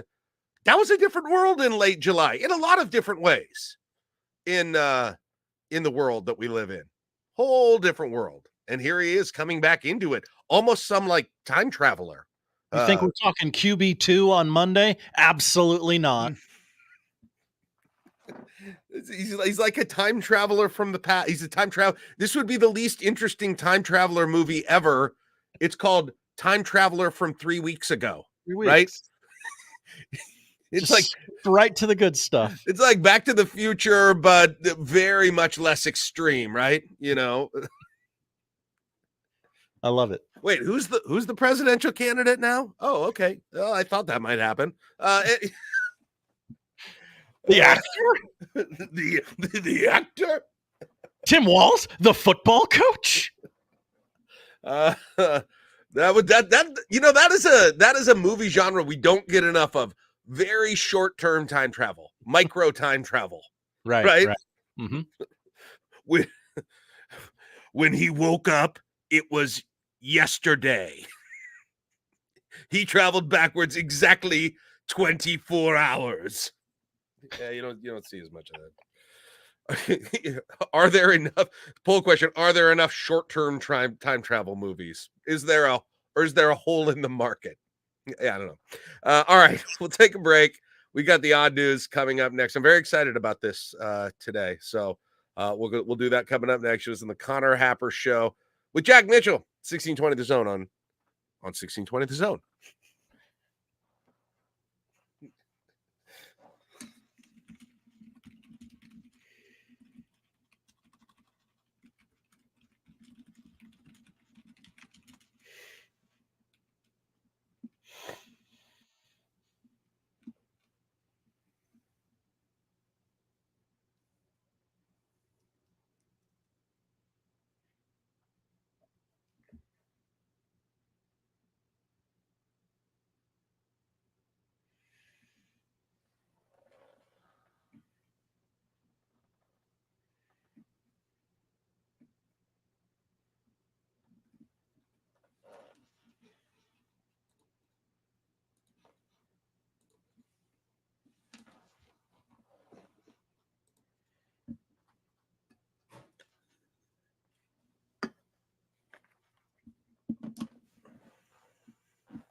And now we've reached the point in the show where Josh Odson reads the peculiar, the bizarre, the comical, the odd news with Odd Son. Odd news, Odd Son. See what we did there? The odd news with Oddson. All right, looking forward to seeing what Josh has for us today. Josh, what are we going to talk about today? What do we got? Well, we're not going to talk about the New York Mets and who threw out the first pitch. Oh, really? You look up that on your own time, you sickos. No, I've got to look at it. Yeah. Okay. Oh, I did see this. Yes. Yes, I did. I thought that was over. I thought that was all over. That's not over yet? Too. Well, apparently cultural trends take like 6 to 8 weeks to get to the New York Mets. When Connor comes back from his short-term time machine, that'll still be on the top of his list of cultural trends, I think. That's right. What happened to her? She was real big. Huge. She was huge when I went into this whole fatherhood thing. What happened? Huh. That's right. We are going to talk about Nicolas Cage. Oh yes, I was hoping we would get to this today. Well, I mean, let's just shoehorn it in here. Is it odd news? I don't know. Is it odd news adjacent? Sure.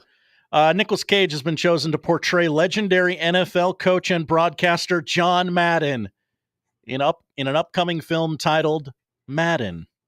Oscar-nominated director David O. Russell. He did like Silver Linings Playbook. Sure. American Hustle. Sure. Movies of that ilk. He's going to direct the movie. According to several sources, it will include Madden's coaching and broadcast careers, but mainly focus on the development of the video game that bears his name. Oh, really? Yes. Okay, I did not realize that part of it. So it is maybe the least interesting of Madden's 3 career arcs. Well, at least the behind the scenes portion of it is for sure. This was this is the guy with Silver Linings Playbook and American Hustle. Like this was that 3-year period when Bradley Cooper and J-Law were in every movie and like every movie together too. And so I would expect cameos from them for sure. Okay, but answer me this then, if you will. Is Nick Cage playing John Madden? Yes. He's playing, so he is portraying John Madden. Yes. If you said, Jack, we're doing a movie about John Madden. So I was wondering if you could, maybe give me a little bit of like a list of people you thought might be good to play him. I don't know how long that list would have been before I got to Nicolas Cage in terms of actors that I was aware of. Well, I think it would have been significant though. I have some of the actors that were considered before Nicolas Cage. Oh, do you? Okay, let's see if this is more the direction I would have went. Okay. It's not. Spoiler alert. First choice was allegedly Will Ferrell. I mean, definitely more so than Nick Cage. Yes. Talks allegedly took place between Hugh Jackman. Still maybe a little more than Nick Cage. Yeah. I don't know what type of movie this is going to be. If these are the 3 people you've reached out to. I mean, I guess I'm not sure. I don't have anyone in my mind that's like typecast, but if I got to thinking about, how about Jesse Plemons? He feels like he can get into any role. I was thinking somebody maybe a little heftier. Yeah, I know. Well, he was for a while, You're right. He kind of is, but he's waiting for the Scott Frost biopic. Let's see. He can't do 2 coaching biopics. Yeah, I don't know. Notice you keep saying biopic. Yes. That's a bugaboo. That's a bugaboo for me. What's that mean? Why? That's not a thing. It's biographical picture, biopic. And that's what this is, right? Mm-hmm. Or you just don't like the abbreviation? I don't like people who enunciate it biopic. Oh, so biopic is what you would rather have? Biopic. Biopic. Okay, biopic. Got it. What I want to know. See, I was having fun thinking about this though. I didn't know about the development of the video game. Like I thought it was going to be his coaching career, and then I was hoping maybe his career with Pat Summerall calling games. And so I'm starting to think of who could play the other characters in and around football like at the time, right? You know, who's Sure. going to play the, you know, Troy Aikman for the Thanksgiving Day games, right? Who's going to play Jimmy Johnson? Who's going to play Bill Walsh, right? Or even going back further into the, you know, into the 70s, who's going to play Terry Bradshaw and all of that stuff. Now, that would be fun to cast, I think. Although if the way that these guys are casting, you know, who knows? They'll probably get like Denzel Washington to play Terry Bradshaw. I have no idea, but, you know. Denzel Washington could play Terry Bradshaw. He's a great actor. Look, he probably could. He very much could. Okay. Well, I don't know about that movie. We'll see. I'm interested.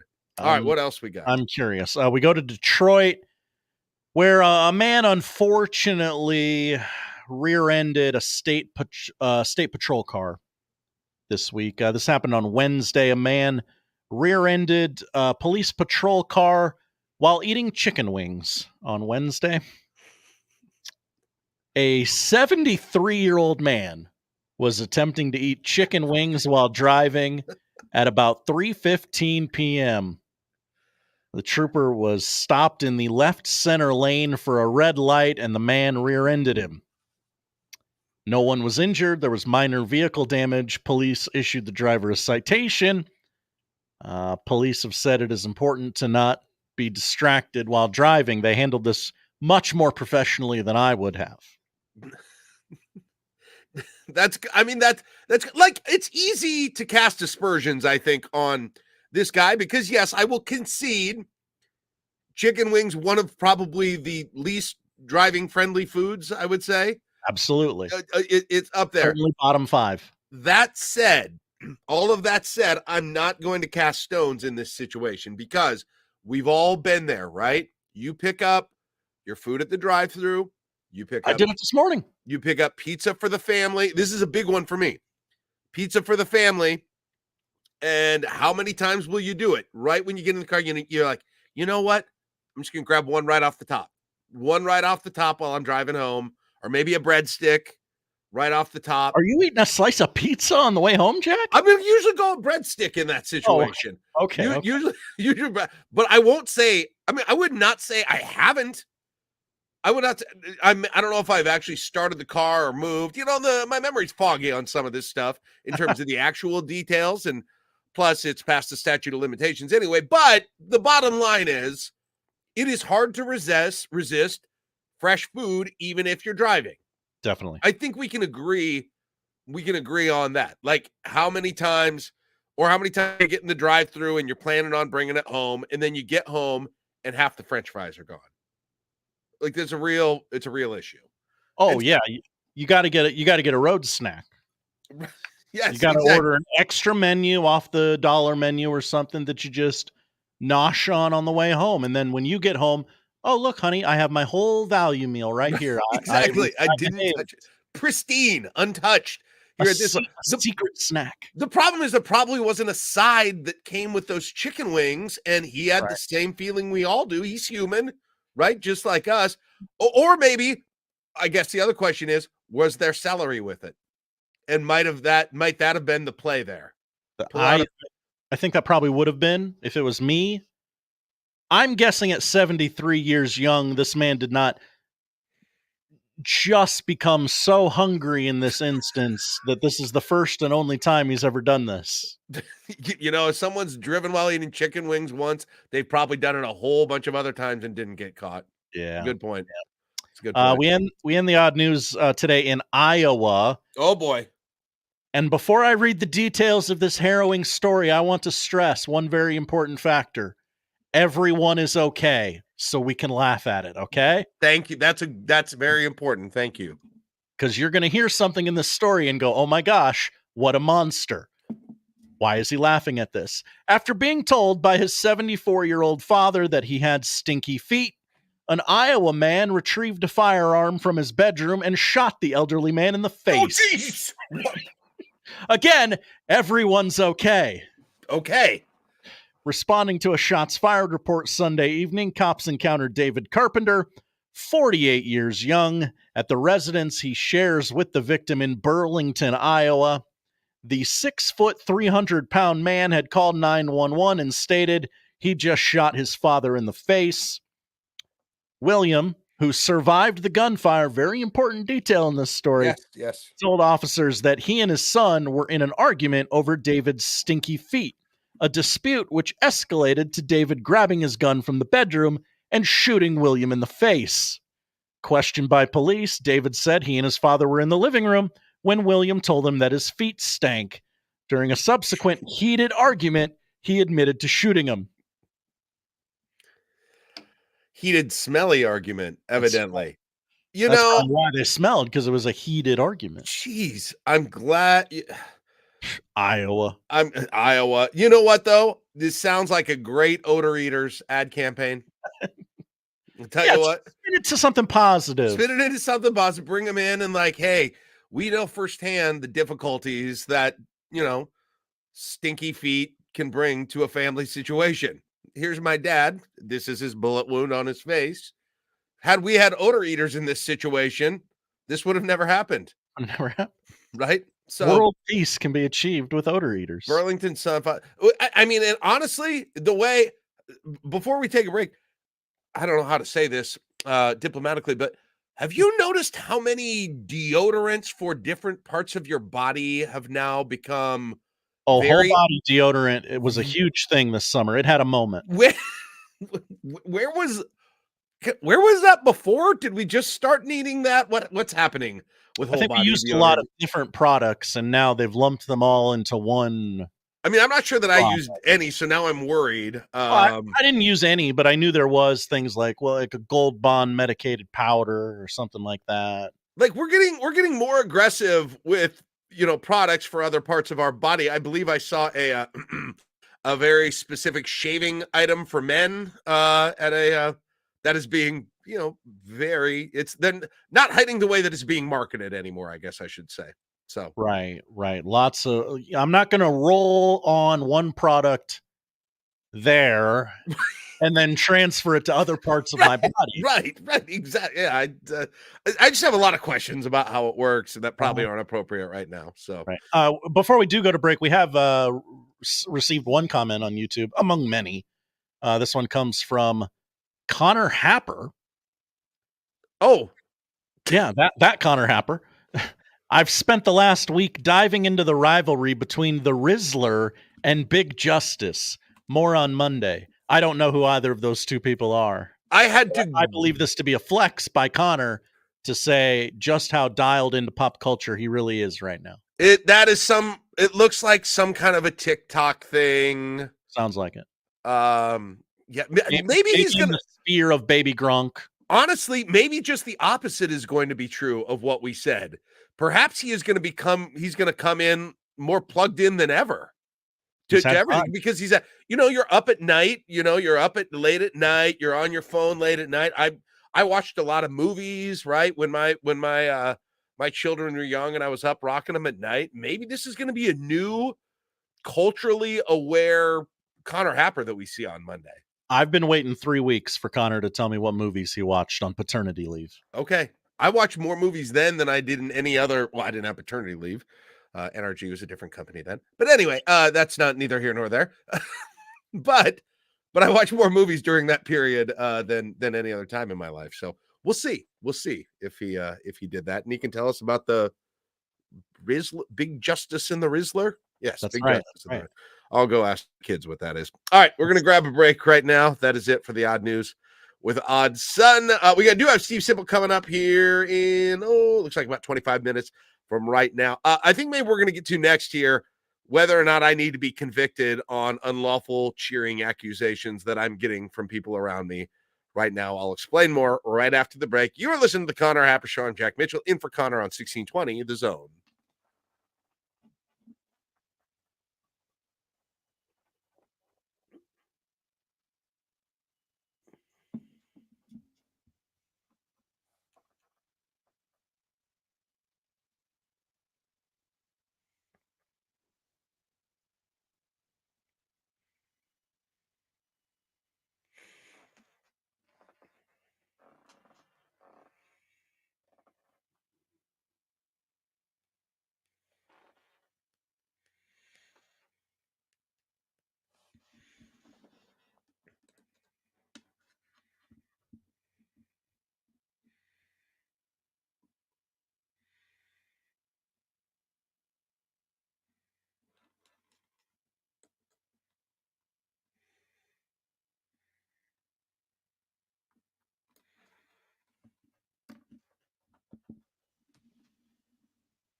I forget this mic is on, Mike.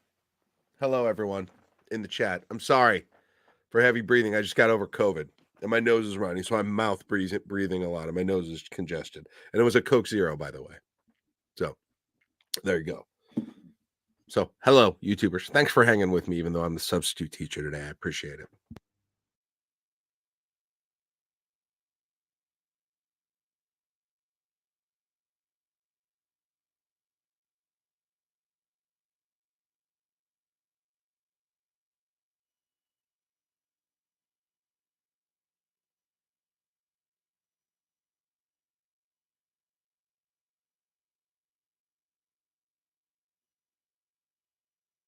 Thank you.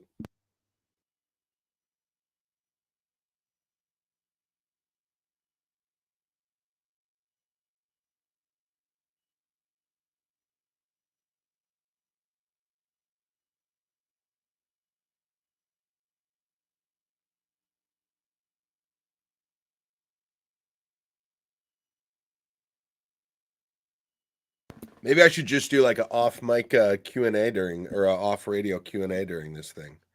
But don't find what's really going on behind the scenes. Be interesting.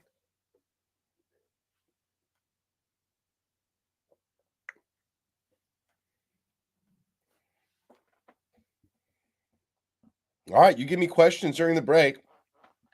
I'll do my best to answer them if you've got them. Yep, AMA during the breaks. Unless I have to do some kind of show prep. I gotta figure out what I'm asking Sipple here in 20 minutes.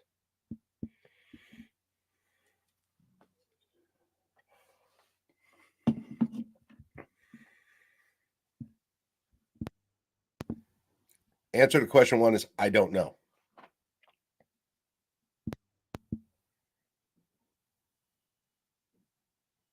I think Gabe is bigger. He's got no neck. So I'm going to say Gabe is bigger. If I could be any animal, I would be like whatever kind of an insect is hardest to kill, because I would just like fly through airports and onto planes, and I'd travel the country and just go to like sporting events and concerts is what I would do. Just an insect that isn't going to get noticed. I think about this a lot, as you can probably tell.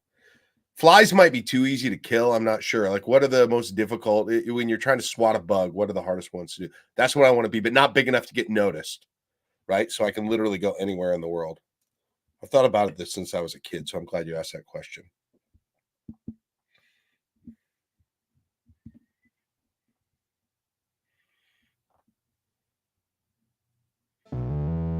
Let's get back to the Connor Happer Show on 1620 The Zone.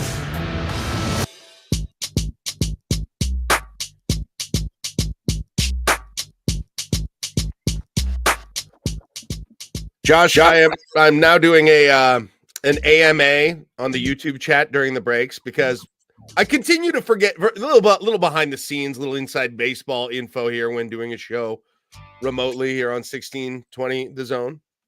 I don't know if it's always been this way or not, but my mic stays hot during the break on the online feed, which can be dangerous. It really isn't. I mean, I got nobody to talk to down here, and I'm not, like down here saying inappropriate things to myself. So that's really not a problem. But you do have the things like, boy, Jack is really breathing heavily, isn't he? That's kind of gross. Like, I saw that they heard you open a can of. I opened an exciting. They're like, ooh, what you call? Hope that's a beer. No, it's caffeine free, zero sugar Coca-Cola. Look at this wild guy. Hey, brown water. That's what I'm doing here. And so I have now decided, just to remind myself not to heavy breathe into the mic, type too loud, or because I usually try to mute myself. I'm going to be doing an AMA on the YouTube chat during the breaks today. That's forward. Great. More content. We appreciate more content. So get on over if you want to be part of the uncensored behind the scenes. He'll say anything. Get back. Watch out. I had very controversial questions like, who do you think is better? Or who do you think is bigger, Gabe Ervin and Emmett Johnson? Or Emmett Johnson. I wish I could read. So I see a question. Are you going to move Grimm down in the lineup next week? Yeah, he and I are probably going to have it. I like to, I don't like to make my lineup or reveal my lineup decisions in public. Sure. But the answer is he'll be lower. He'll be in the bottom half. We're going to try and work some things out with this swing. Not permanent. Yeah, and probably do some, it's got to get his mental game right on that too, right? Let the game come to you. Yep. Relax. 100%. So that's the plan there. So if you want to join us during the breaks for the Ask Me Anything, we can do that. What position is Nick playing? He went into I put him in halfway through the game at right field. At first he didn't know if he wanted to play in the field. And I said, "You want to get out there, give it a try, go for it." And he did, and learned on the fly. So we're early in the career. We're developing. We're a developmental program, right? We're in the process of making making good quality men here. That's what I've said about the Jack Mitchell softball experience. So we're in the process of doing that. We're glad to have him on the team. So I gotta ask you folks a question here, and I got a lot. There are a few things in my life as a morning talk show host. If you don't know, I do a morning talk show in Lincoln on KLIN. I've been doing it for 18 years. 2006. It's been 18 years. Station of the year. Station. Well, Froggy was the station of the year. Unfortunately, sorry. I thought you won it. It's okay. We won an award for my food tournament, which is also very exciting. Mm-hmm. But there are rivals across the hall in the same building. But you guys get that over there in Omaha. But like I have tried to do my best over the years, not to ruffle too many feathers with certain things. What do I mean by that? I say that and I sound like I'm a boring dude, and I don't tend to think that I am, but there's just sometimes you go to talk radio that's not sports talk radio, and you're like, all right, this is going to be a loud, angry person about everything, and I'm getting ready to hear something. I mean, he's either going to be an echo chamber or he's going to be here, right, to tick me off with everything. And I've tried, not always perfectly, I'll add, but I've tried not to be that person. But yet there have been a few things that I have still said over the years that I would say somewhat unintentionally really raised the ire of the listening audience. Perhaps across demographics, ideological lines, all kinds of things as well. There was the time back years ago when I passionately argued that Independence Day should always be celebrated on the first Friday of July, not on the 4th of July. And you would have thought that I took the Constitution and turned it into toilet paper. The Declaration of Independence, I probably should say, and turned it into toilet paper with my listeners. There were... Don't tell them what day that thing was actually signed. I'll tell you what, that was as close to a pitchforks and torches situation as I've had at the radio station. Who knew that just talking holidays instead of something, in the news cycle was going to get me in that place? And I've had a few of those, and they've usually been things like that. Well, I stepped into another one, Josh, just earlier this week with my co-host Caleb. I don't even know what got us into it. It was the story about Jim Harbaugh was going to be the honorary captain for a Michigan game, and they had, I don't know what it is. I've got Michigan story fatigue, and they're not. I know nothing's gonna happen to them with that, but then they talk about it, and it just annoys me more. And I got fed up. Josh. I got fed up with everything, with the cycle of this Michigan story all of the time. And it's the story, the realizing that nothing's happening, and then the righteous. I think I know what it was. I think it was the statement by Harbaugh's lawyer. Did you see that? The statement by Harbaugh's lawyer. Yeah, I remember that. I mean, Michigan. I mean, why does Michigan have so many lawyers that are? Says the lawyer from Nebraska. Why does Michigan have so many lawyers that are here and ready to argue about everything that goes down with Michigan in the most lawyerly way possible? And so I said it. I was looking was looking at the football schedule for this coming year, and I said, oh, I see on, I believe it's week 2 of the college football schedule, right? September 7th, I think, that Michigan has one of the premier games of that weekend. They've got the Longhorns of Texas coming Big in, noon. I believe, to the Big House on Big Noon. Is that correct? Yeah. You are Big correct. House, Big Noon, Texas, Michigan, helmet game, right? Right? Texas probably maybe comes in favored a little bit. And I said to my co-host, Caleb Henry, and I said, you know what, Caleb? I hope Texas wins. I hope Texas wins.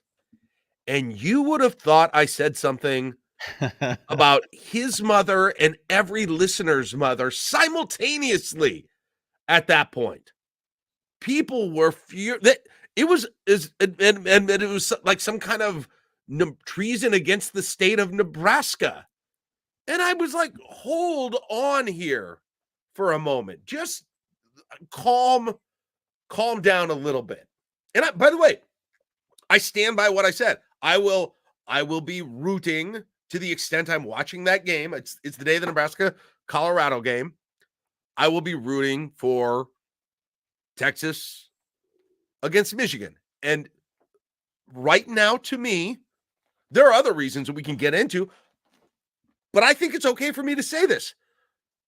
Right now, Michigan is more annoying than Texas, and the joy from me seeing them lose will be greater than would the joy for seeing Texas lose in that situation. Okay. And I'm kind of surprised. I'm kind of surprised that's not the majority opinion here at this point. Now, if I may point out a couple inconsistencies along the Jack Mitchell thinking experience, please. Are you not Big Jack Ten Mitchell conference rooting guy? Hold on. The Jack Mitchell thinking experience. I need to write that down. That's going to be a new community college that we're going to get. Okay. No, sorry. Say that again now. Aren't you the big conference rooting Big Ten? No, I'm actually have generally been, and there's plenty of tweets to back this up. I have a nuanced theory on conference cheering. My theory we don't handle nuance well. My theory on conference cheering is that one should cheer with this right here. You can't see it on the radio, but you can on you cheering with your heart, okay? If your heart tells you when you're watching Iowa play North Dakota State, right, in an early game that's happened, your heart tells you, I want to see Iowa lose this game. You don't need to have your brain get involved and say, oh, but heart, that's going to hurt the strength of schedule later on down the year. And how will that make Nebraska look later in no. Right here. Go with the heart. Okay. Go with the heart on that thing. Do not overrule your head. Do not overrule your heart by your head when it comes to conference cheering. So it's not that I oppose the principle of conference cheering in general.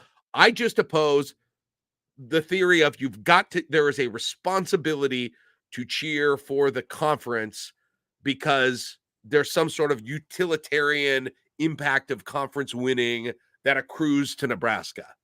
I believe in following your heart. Okay. And if my heart led me to Michigan in that game, so be it. But it didn't. It leads me to Texas. And so I will not blindly conference cheer. I've been one of the more anti-conference cheering advocates out there. Okay. In the community. I apologize for confusing your position. No, that's all right. It's like I said, it's nuanced. And we have a bit on the Connor Happer show where we make fun of people who email or text in or call into the show and say, Texas versus Michigan. Oh, I'm rooting for Big Meteor. I'm rooting for Big Meteor to destroy the stadium. I believe my co-host Caleb made that exact statement during the. That's a Big Meteor game. Texas, Michigan. I'm cheering for turnovers. I mean, I don't know what you did. I don't know exactly where you're going here. Now, let me further my argument though. Let's say you're more of a head guy. You're more of a mind guy. I didn't say that well. Let's say you're more of a mind guy, okay? Or gal. Listen, let's have a little fun. Let's get a little crazy. Let's get a little crazy with this season. say we get into November and Nebraska's sitting at, I don't know, about 8 wins or so. Few upsets. I'd be very happy. Few upsets here and there. Things kind of looking interesting. Wisconsin and Iowa coming down the line. And then all of a sudden you look at the Big Ten, the Big Ten teams in the playoff rankings, and Nebraska and Michigan are kind of close in that thing. Michigan's about the same place. Got a couple of losses this year. Probably had a random up. Probably got beat by Purdue or someone randomly in there. Probably got a good win in there. Still looking for Ohio State. And then all of a sudden, you might say, boy, if only Texas had knocked them off earlier in the year, because there's going to be kind of a quota of Big Ten teams at some point. Is this a bit of a far-fetched situation? Of course it is. But if we're playing out all of the scenarios, if you want to find the utility for your team, guy or gal, I think in the long run, this is going to end up being a situation where it's got more of a chance to benefit Nebraska down the road than it does Michigan. Now, I don't even think you need to go to that place if you don't want to. You really don't. And if you are not like me and just the sight of burnt orange, you see this, John Cook saw what he thought was burnt orange at the press conference. Right. I believe Jack Mitchell softball experience player Lincoln Arneal was wearing some orange. It was representing a high school in the state of Nebraska, and John Cook had to do a burnt orange check on him. It almost had him escorted from the building. I kind of appreciated that in the moment, actually. Right. And that's a little bit of a different deal with volleyball. I think there's a lot more going on right there, to be honest, between Nebraska and Texas in 2024 in volleyball than there is in football right now. You probably get my drift with that whole thing. I do. Zach emails the show. Yes. Equitable Bank Inbox, where they take banking personally. Zach says, the subject line, wanting Texas to beat Michigan is the dumbest take I've heard in a long time. There we go. That's just the subject line. The body follows. Okay, that's good. Especially in the era of an expanded 12-team playoff, to cheer for the SEC to beat the Big Ten in a marquee matchup when conference strength will affect the amount of teams each of those conferences get into the playoff, especially if you think Nebraska will make a jump up and could potentially get one of those extra bids. See what I'm doing here? You're pointing to your heart. You're tapping your heart. You're giving me a brain argument. This is what I cheer with. This is the organ I cheer with right here, not up here, down here. Okay. There you go. So, unless you speak to my heart, all I hear is blah, blah, blah with that whole thing. And it's the same. I've said the same thing about the North Dakota State Colorado game, to be honest. That's going to happen on Thursday night. And I don't know. Colorado might run them off the field. I mean, I really don't know. But in the end, what is probably best for Nebraska and probably best for my experience, right, of the Colorado game and everything having to do with it is Colorado looking great on that night. 2 weeks from yesterday. 2 weeks from yesterday, 13 days away. North Dakota State and Colorado. That's probably what's best, right? That's using your brain. But if you were telling me that I sit down, it's third quarter, I come downstairs, I sit down after halftime, I turn on that game for the first time, and it's Colorado 17, North Dakota 14. If you don't think I'm becoming a bison in my heart at that point, you're dead wrong. You got another thing coming then. If it looks like there's a chance, I'm going to start pulling pretty hard. And I'm going to be pretty hard to be removed from my television. I'm going to be glued.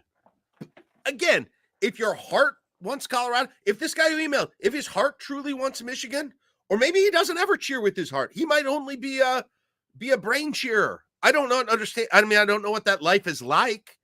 I can't relate because I have a heart when I cheer.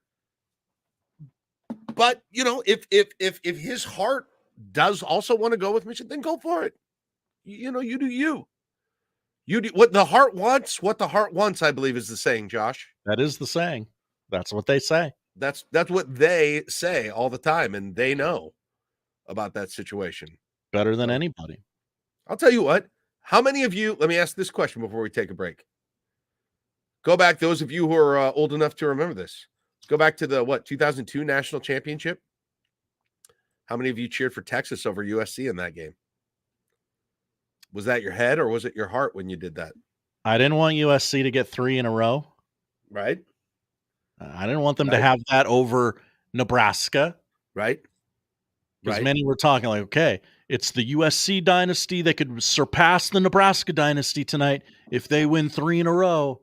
And I said, no, sir. And that was probably your head, but it was easy for me, at least. I had the USC hype at that point. It's hard to believe now, but the USC hype at that point was more annoying to my heart than everything that entailed Texas at that point. Classic Big Ten SEC national championship. Exactly. One of the better Big Ten. We'll see many. Yes. Many, many, many. And all this, and then, by the way, if you want to make the head argument just before we go to break, my argument back in that situation, I understand what he's saying, strength of schedule, strength of conference, but I think there's also something to the fact that there's going to be X number of teams from every conference that gets in, and if you're on the bubble, you're going to be compared head-to-head with that other team, right? And that could, in a scenario, that may not be likely, but could, in a scenario, be Nebraska and Michigan, who are being directly compared in some of these things. So, kind of an argument the other way, but my larger argument is just go with your heart. All right, we got to take a break. I don't know if I won that argument or not, but I'm going to say that I did. It's Connor Happer Show. I'm Jack Mitchell in for Connor. We got Sip up next. It's 12:27. You're listening to 1620, The Zone.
Oh, I forgot I wasn't muted again. AMA. Oh, you can't see the pit. I got both of them here. Coke Zero and Diet Mountain Dew. Had already did the DMD, switched over. Don't want to go too hard on DMD, so mixing it up with the Coke Zero now. I hope I wasn't breathing heavy again, but I probably was.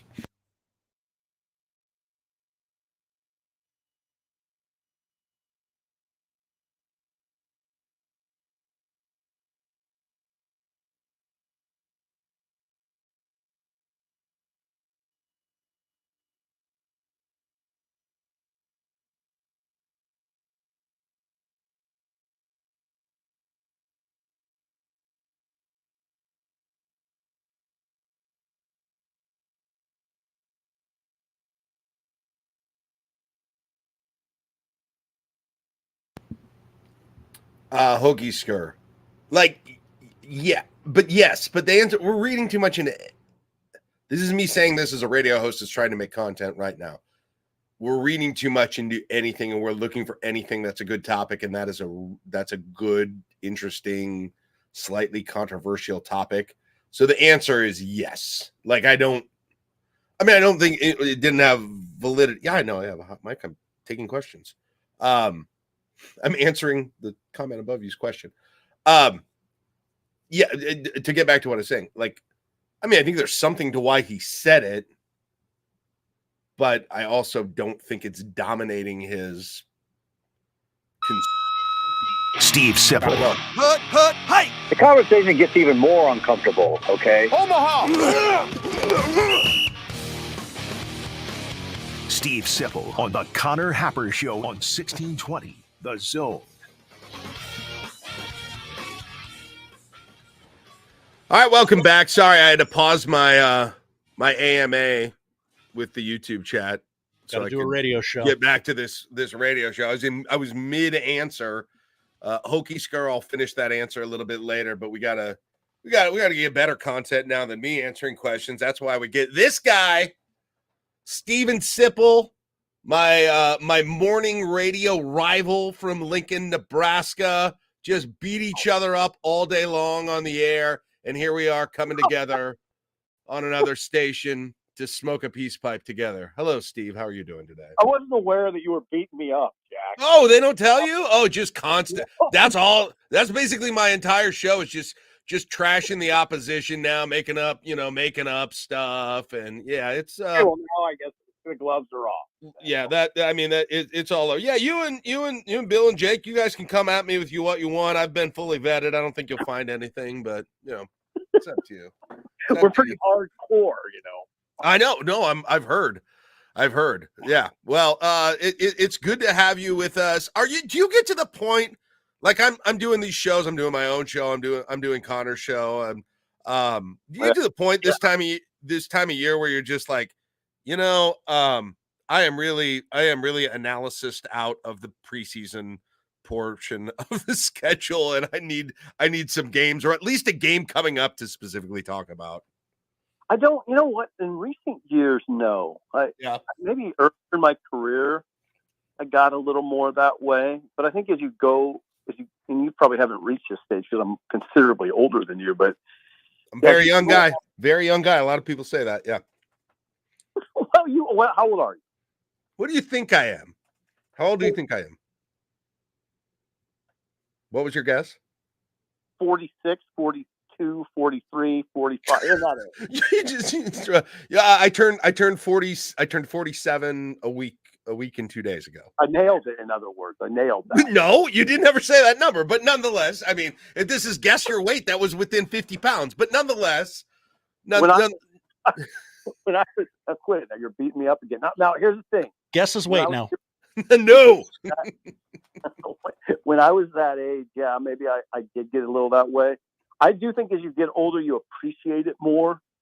I think I appreciate just the day-to-day discourse, and you appreciate there's this sort of, I don't want to call it an art because that sounds really pretentious, but there's a challenge for sure of keeping it lively and finding things to talk about that are interesting. And it's sort of an ever-evolving discussion. Things change. Yeah. Things change in the midst of camp.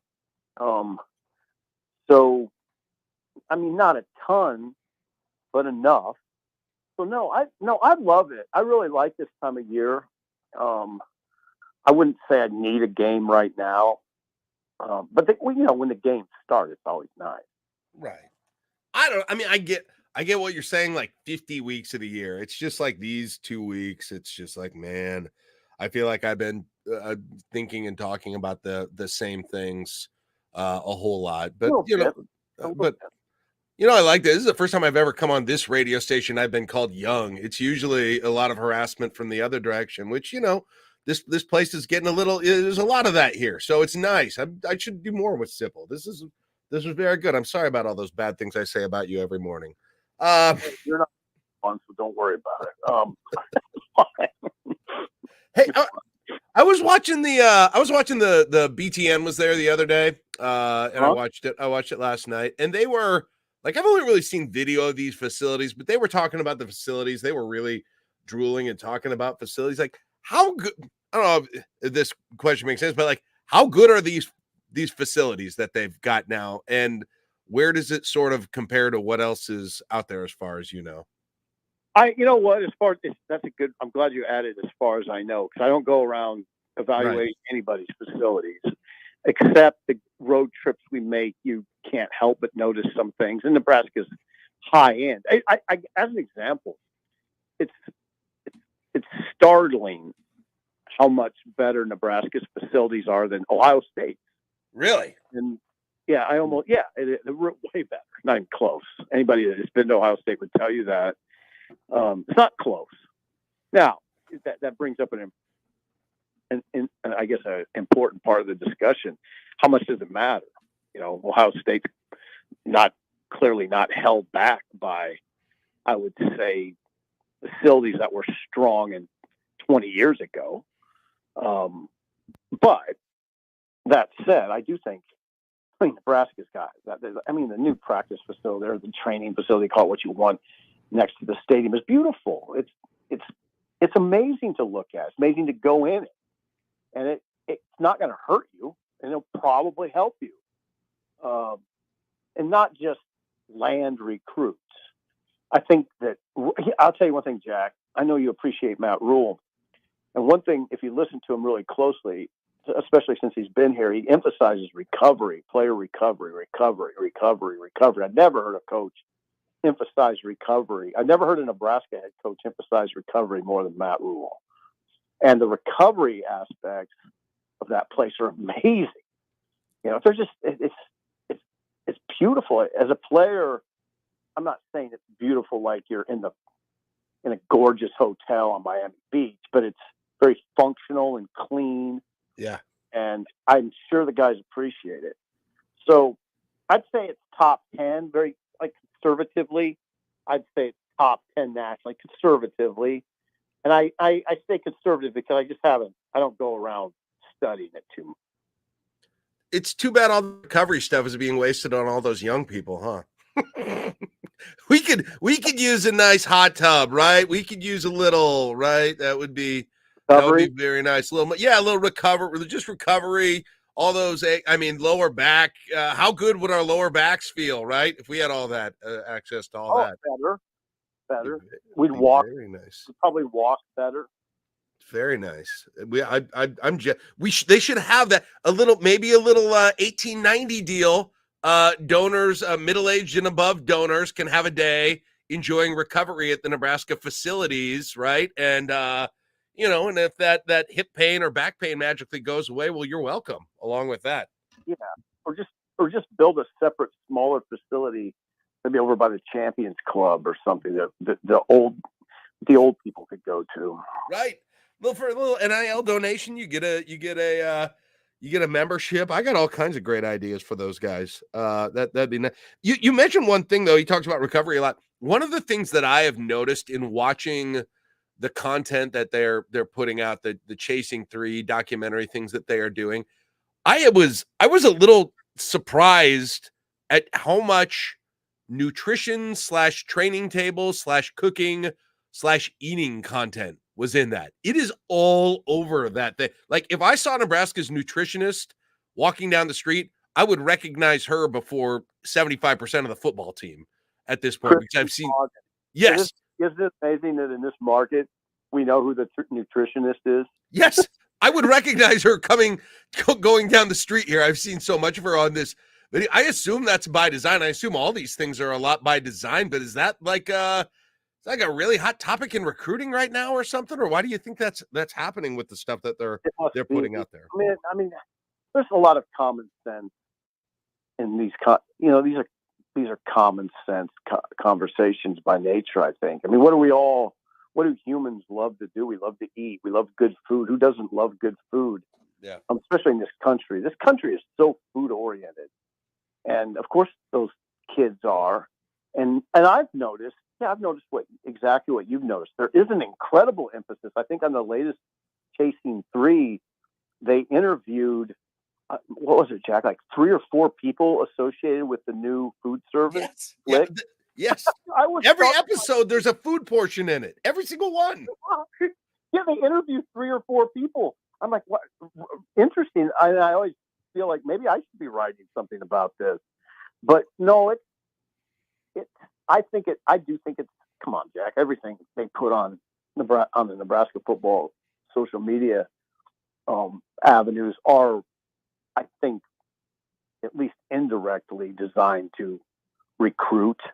Designed to impress players, or just directly do it. And I think that's a lot of it. And it does look incredible. I know players deserve to be paid. I get all that, but I've never, ever, ever, and we don't need to get into a big argument here, but I've never thought that players were being taken advantage of. I just never thought it. They're treated so well. This isn't a new thing. Nebraska football players have been fed and treated medically at levels that most of us would only dream about. And so, yeah, they eat at a super high level. And it seems like they're trying to recruit me there between recovery services and a pizza bar and that kind of stuff is basically so I'm ready to sign whenever. Also, I require no NIL dollars, right? I'll be free on that. So just give me a few classes to audit.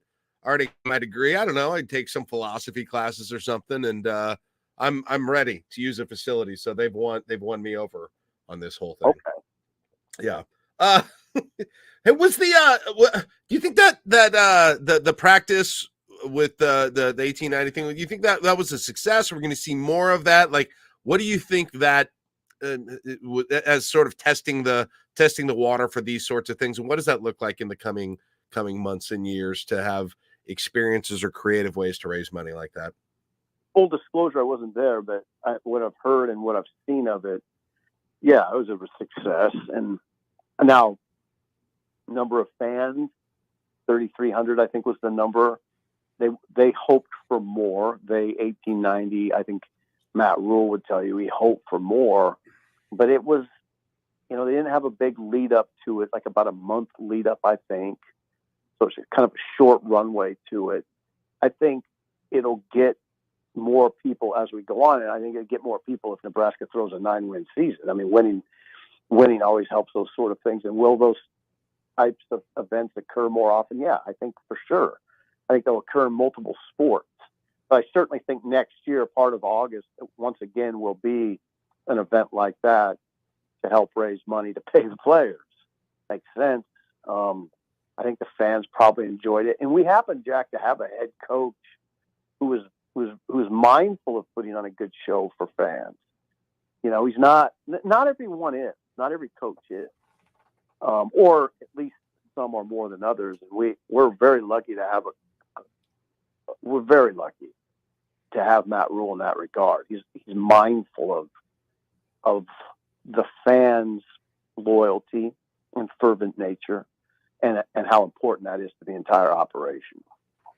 What do you think of the whole? I know this was about a week ago. He said at a press conference, and it's all come together afterwards. But the whole kind of limiting people at practice, and then there was going back to the chasing 3, where they included the portion where he was talking to the team about how they practice differently when there are people there than they don't, and so it sort of came back after the fact with that press conference, and it's obviously a message that he.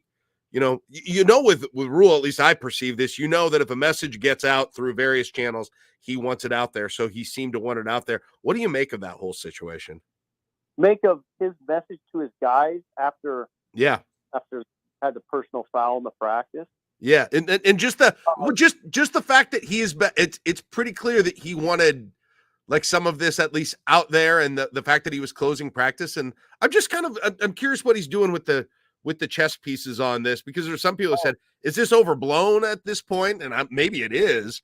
I'm not sure, but I'm curious what your reaction to all that part of it was. When it comes to Nebraska football, virtually everything is overblown. That's true. That's fair. So, but as far as closing practice, I'll address that first. I love it. I think it should be closed.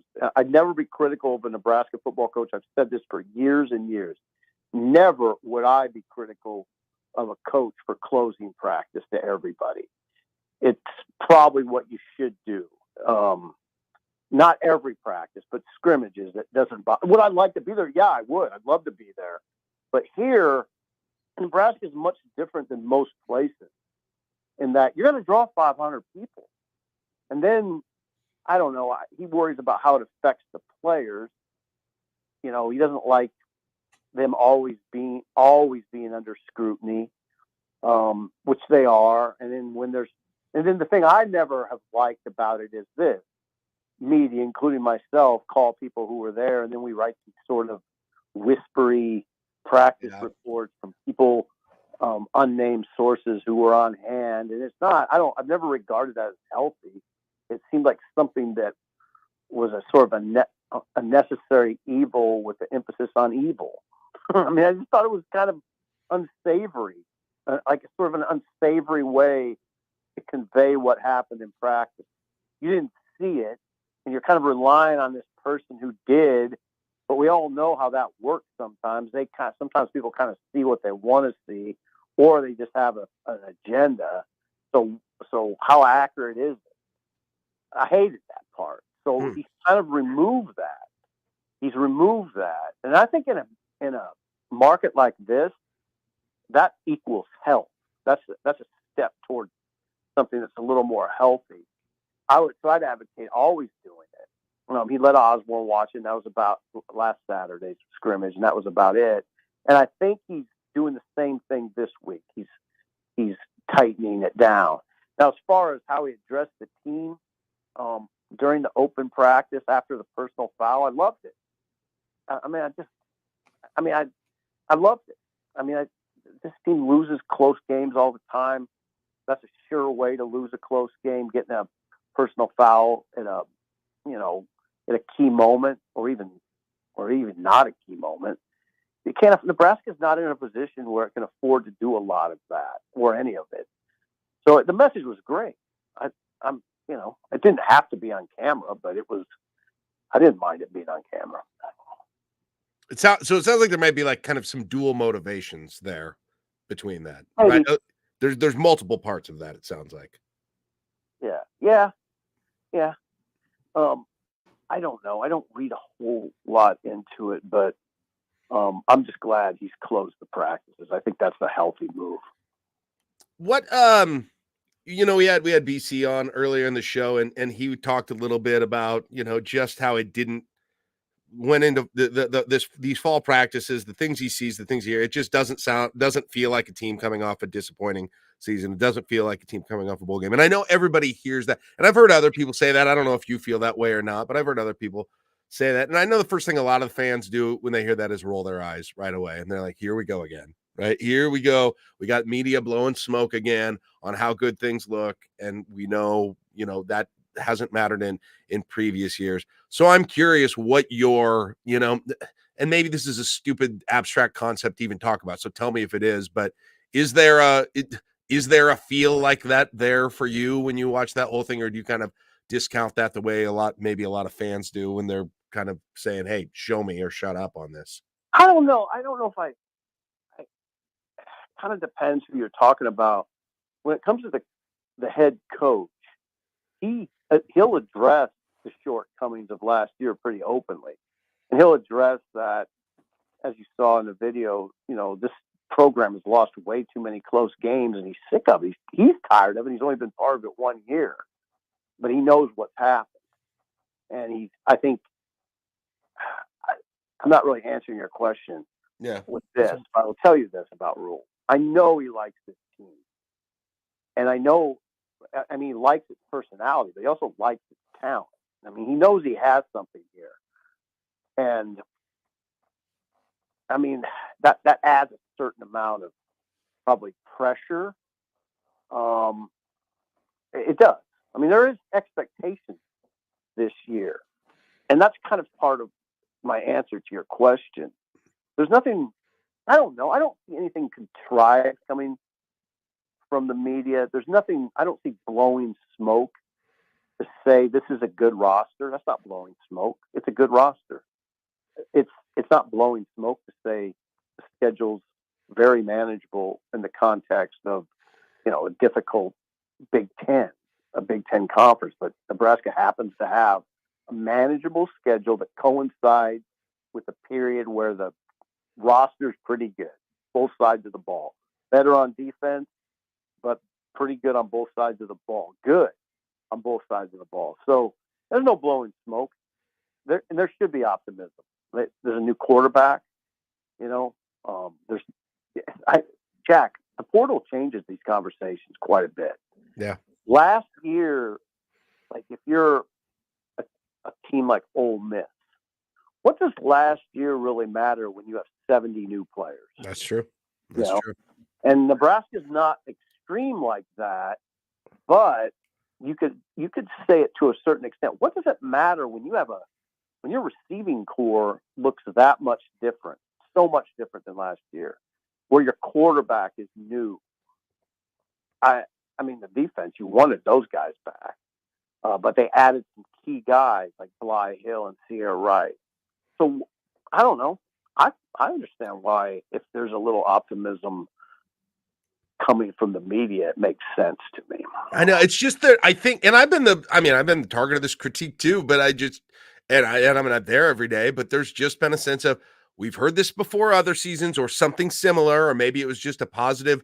There's a different feel there, or the schedule is doable, or the defense looks better than ever, the offensive line looks better than ever, whatever. And then it doesn't happen.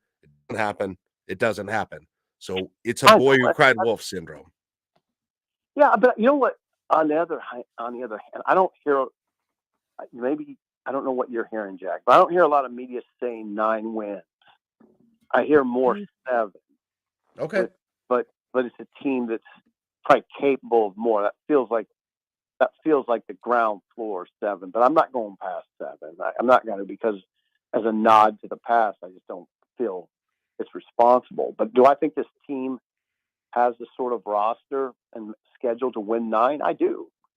But it's not, and that's where it comes to that's where it comes down to coaching to me. If the coaches squeeze all they can out of this roster, it's a 9 or 10 win team. 10 win would be in a bowl game probably. It's that they're good. They're pretty good. I mean, they're not, Jack, you're old enough to remember when you would look down at Nebraska coming out of the tunnel, and it was sort of a sight to behold in terms of size, athleticism. Mm-hmm. It's not that. I mean, they don't have that. They're good. They're pretty good, though. And it's representative of a Big Ten team. It doesn't look like Michigan running out of there, or Ohio State. And Michigan last year, when it ran out of the tunnel, it was sort of awe-inspiring. And when they're warming up, you're like, oh, boy. I mean, they kind of wow you with their size and athleticism. Not just 3 or 4 players, like 40 or 50 players. Nebraska's not there. They're not there, but they're pretty good. To wrap this up, it's interesting you said that. I remember talking. Brendan Stye used to do my Friday shows with me, and I remember he said he went to the Ohio State game. He works at the university, and he would go and meet with donors there and stuff. And he was on the field when Ohio State came out. This was during one of Frost's years, I think. And he said that team, Ohio State came out, and he was like, I saw him come out of the tunnel, and he's like, they looked different. And I still remember him saying that, which is it's just interesting, because it's kind of the same thing that you're saying right now in terms of look. And I don't know if I appreciate that fully or not, but it's interesting to hear him echo what you're saying right now. So, well, it's going to be interesting. If it is 7 wins, if that's it, I don't know what the reaction to that will be yet. I guess it probably depends when they happen, how they happen, and to whom they happen. And exactly. That plays a big factor in that.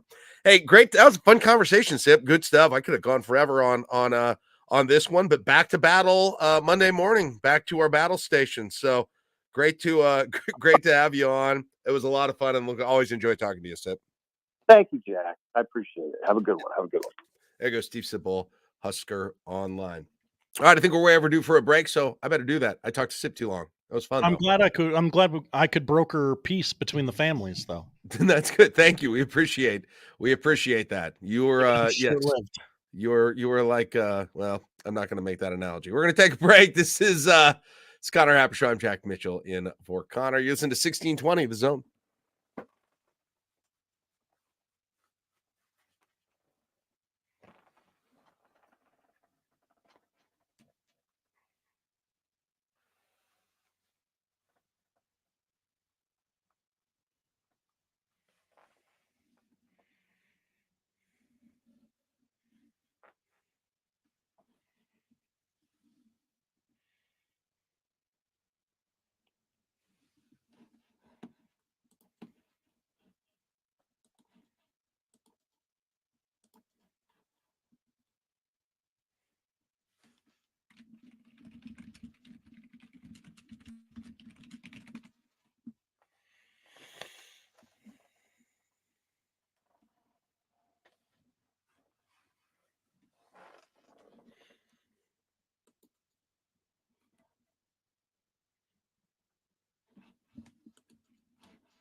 Okay, I like how these this is me knowing I'm on a hot mic. Answering the YouTube chat.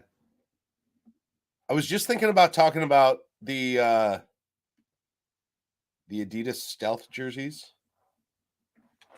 Probably some of the other shows have already covered that, but all these jersey questions are. Let's get back to the Connor Happer Show on 1620 The Zone. Here comes the clown.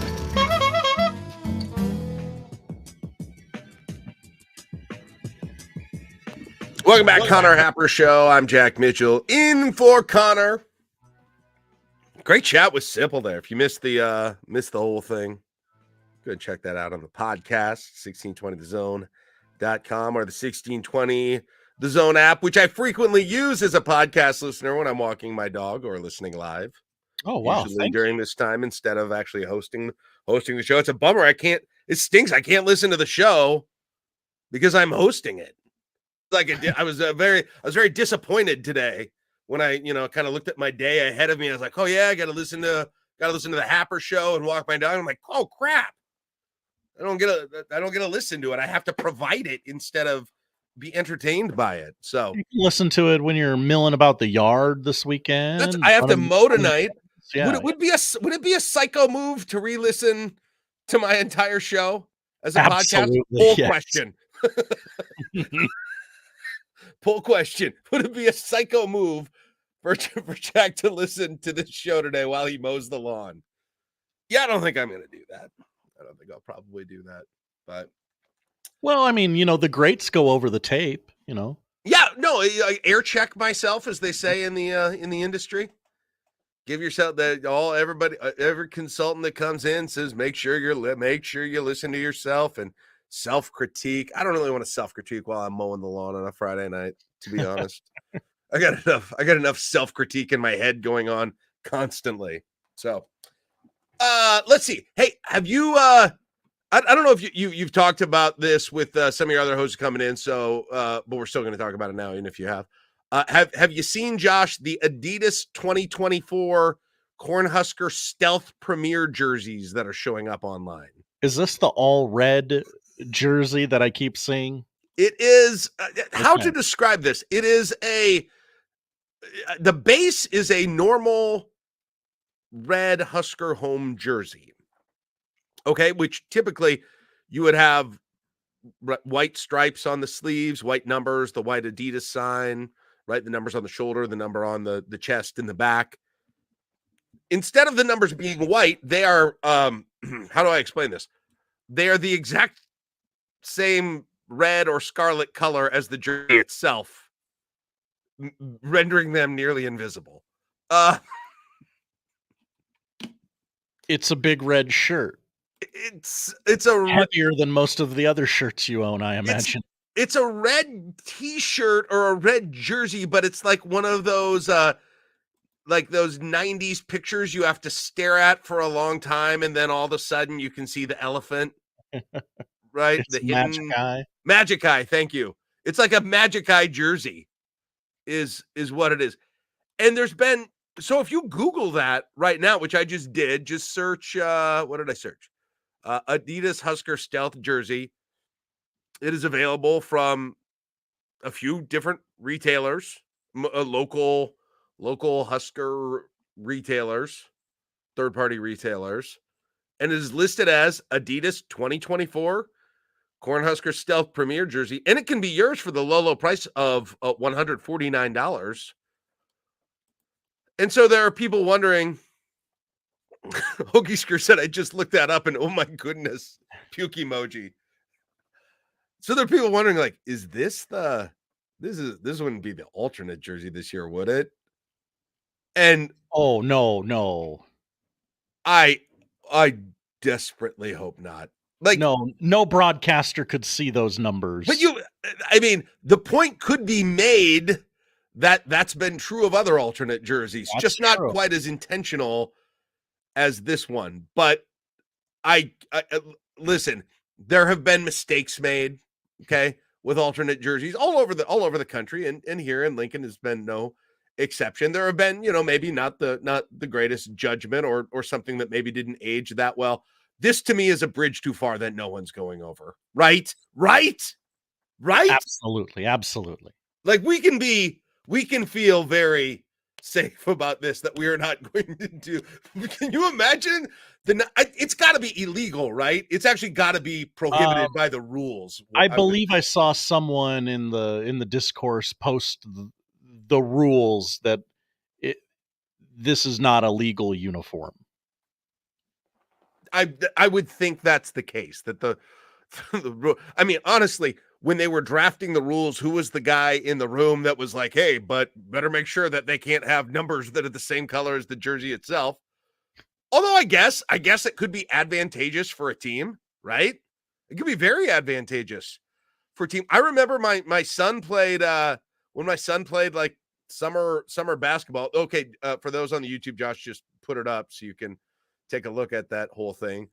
But I remember when I even coached some summer basketball for my son, there was some team who did not put jersey numbers on the front of their basketball jerseys and just had on the back. And it was always my thought that if they didn't have them on the front, that was a big advantage for them, just when you're playing a bunch of different teams and coming out there. So I think, okay, we are confident. Josh is confident. I think I am confident that it is a bridge too far to be worried about these being, thanks to the rules, thanks to what we believe is the prevalence of human reasonability, which I know is a shaky thing to put your faith in, but I think that's okay. Now, I do notice, though, when I click on one of these stores, and I'm not going to shout it because I don't know what kind of a sponsorship situation or anything, but I do notice that there is also an Adidas 2024 Nebraska number 45 Solich Premier jersey. Hello. Yeah, I'm gonna send you the link on this. You can, well, wish you can see this thing here.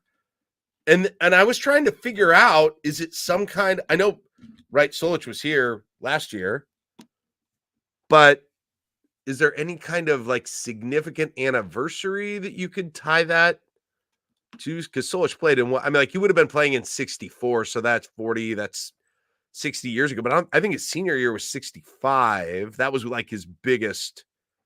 That was his biggest year. So, well, I don't know if there's an anniversary. He'll turn 80 in 3 weeks, right? Or maybe you're just honoring the, or yeah, okay, 80th birthday's in 3 weeks, or you're just honoring the 60th anniversary of the 1964 team, maybe, because there always seems like there has to be some kind of an anniversary or something that goes along with that. Yeah, a reason. If that's what I mean, Nebraska was 9-2 in 1964. People forget that, I think. Hello. Right? And actually started out, talk about losing some games at the end of the year that you needed to make things special. You went unbeaten all the way up to the middle of November, and then, as often was the case in those days, got your first loss of the year on November 21st against Oklahoma. You went out to the Cotton Bowl in Dallas. Prestigious. Lost to Arkansas from the Southwest Conference. And so all those earlier wins in the year against the Big Eight and against Minnesota that year, they beat 26-21. And South Dakota, they played South Dakota that year too, all the wins. So I like the numbers on that Solich jersey. How would you describe those? They're very similar to the ones that they wore in, and somebody gonna have to help me with the year here. That they did kind of a throwbacky one, and I remember Halu and Sue were modeling them, so it must have been it might have been 2010 that they, or 2009 that they actually did those. That was a significant anniversary, but they look so similar to those.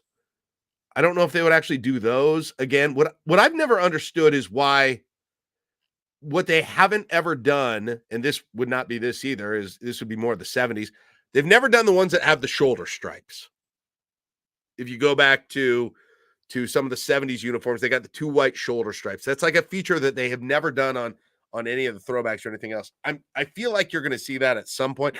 I don't know how those would look, though. Part of the problem with shoulder features is modern players wear their shoulder pads and the sleeves. They're so much different. Sometimes for fun, we post my high school football picture. and the shoulder pads are like comically large. Like it looks almost like the big hats that people wear, but for your shoulders. It's that comically large. They don't wear, it looks like they're wearing nothing now. Yeah, 100%. And nobody wears knee pads anymore. Yeah, you put in the amount of time it took to put all my pads in my pants at this time of year for 2-a-days.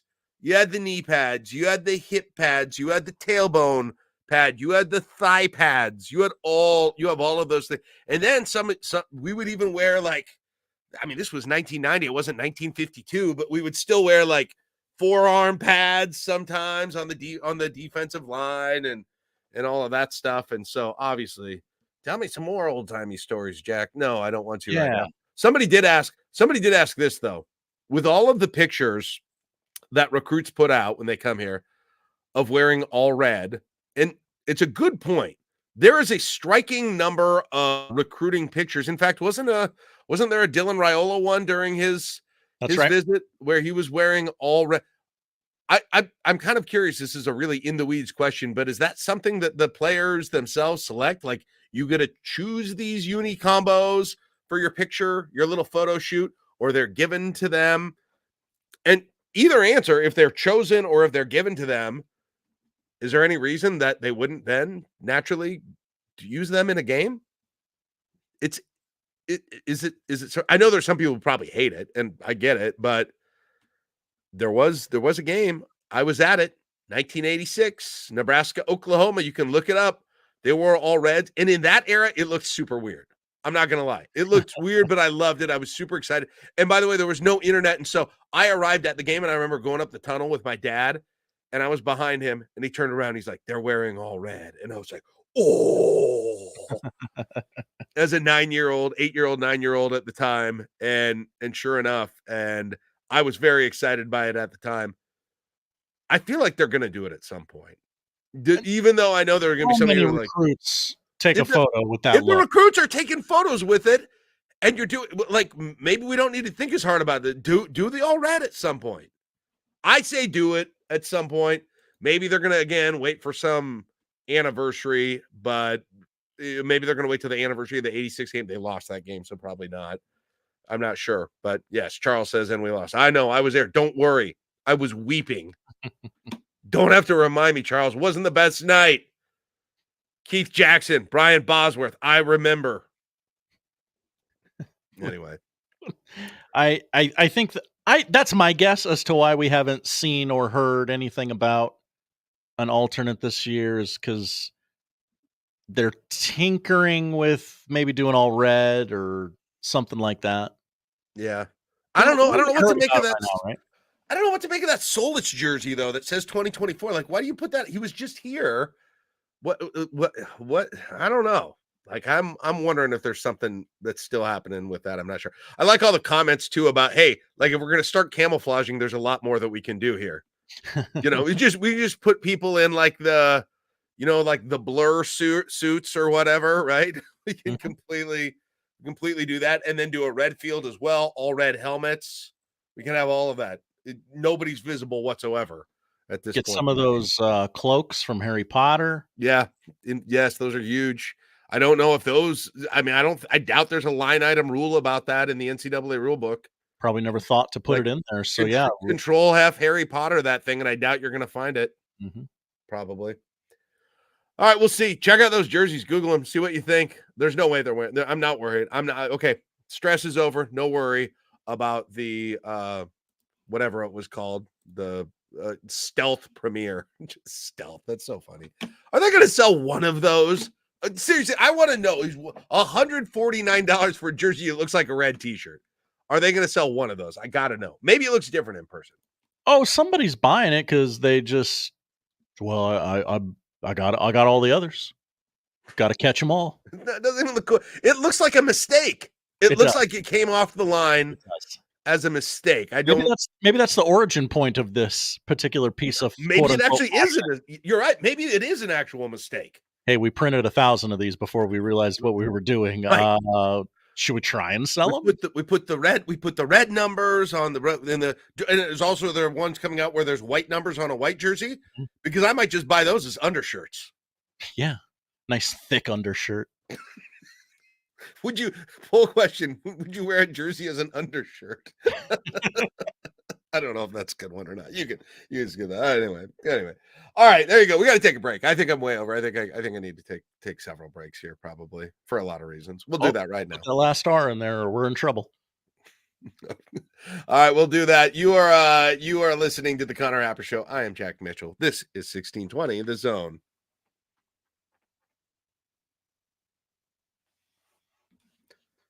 All right, I'm remembering to mute this time. There. Thanks for the ideas for the segment, guys. Appreciate it.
Score update from Williamsport.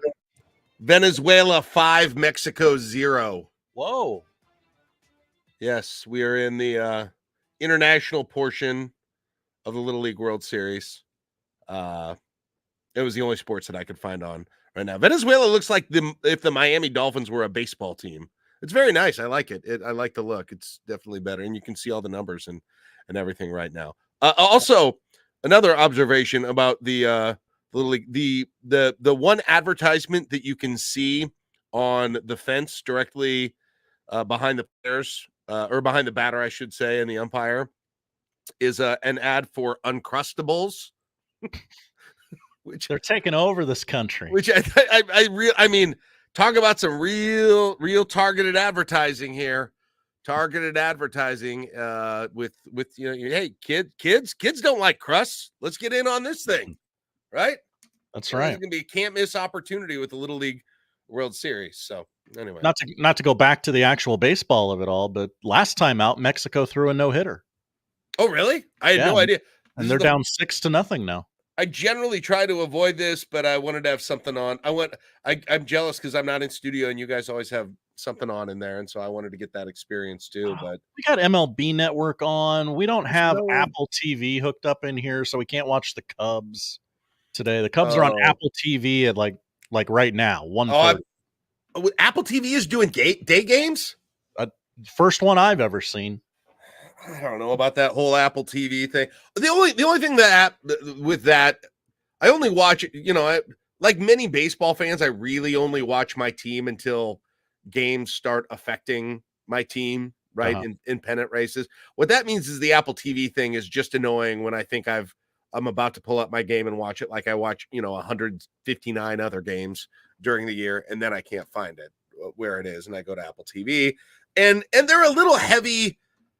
Do you like all the probability stuff that they do during the game during Apple TV? Have you seen this? Have you heard about this? I have seen it. I have heard about it. I like the idea of it. I like some of it that they do, but I feel like there's maybe just a hair too much of it going on. It's kind of like how sausage is made. I don't think I want to know all those probabilities. I like knowing, hey, 2-2 count, he's got a 78% chance of getting on base here. Like, I like that. That's interesting. I don't want to watch the baseball game, and it's 3-0 in the sixth, and that means my team has an 11% chance of winning. I don't want to know that. Yeah. I think that is I would call that unfun. That's not making the game more fun for me in either direction. I don't really think so.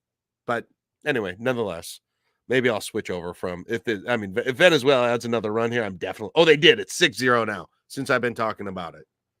Wow. So I had an emotion I rarely have when it comes to thinking about sports and teams that are not my own. And I'll preface this by saying it has been pretty well documented. I do not have a preferred NFL team. I was too promiscuous as a young person with NFL teams, and I wore out my ability to love. So I can't. I just don't. I could try, but I just had time. Really, I've had a run around with about 2/3 of the NFL teams at some point, and I don't have feelings for any of them anymore, even if I try and gin them up, because I was too fast and loose with my feelings. And so, all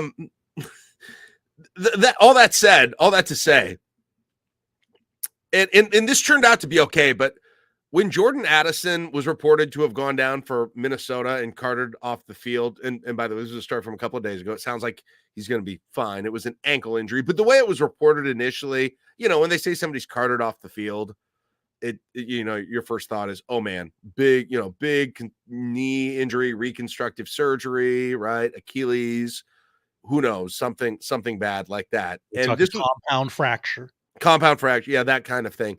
And this was coming right on the heels of the news that JJ McCarthy was going into surgery for his torn meniscus, and that very well could mean he was out for the year. And it turns out he is out for the year as well. And there was a moment there. And again, I don't know if this means I'm a softie or it means it's maybe that I'm just, because I have been so promiscuous, while I can't love a team, I can also have deeper feelings and understanding of other teams that are not the team that I'm cheering for. All of a sudden I felt very, very bad for Vikings fans.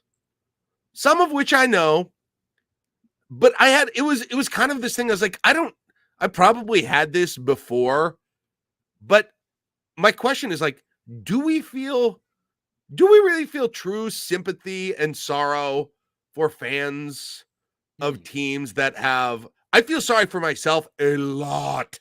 Like that I do all the time when my own teams are not doing well. I feel sorry I want other people to feel sorry for me. I try and draw attention to my own misfortune so that folks will notice it. But here I was, all of a sudden, I was like, man, they have really had they have really gone through a lot of crap, of Vikings fans. And I'm wondering if you found yourself feeling that way ever. And maybe you never have. And maybe you're a Packers fan or a Bears fan. You're like, suck it. That might also be the case. Like, like what are the most do you have in sports or in each sport a team that you do kind of feel bad for? You're not a fan of, but you just kind of feel bad for? Because I can tell you this, I don't think in I don't think in 2016 I was like way over the top feeling sorry for Cubs fans and wanting them to get their title. In part because, or in 04 with the Red Sox, to be honest. Just in part because the curse was fun for people who weren't fans of those teams. Oh, I was in on both of those. I was like, that it's great for the sport. Like, do it, go. Do you regret it now? Do you regret it now?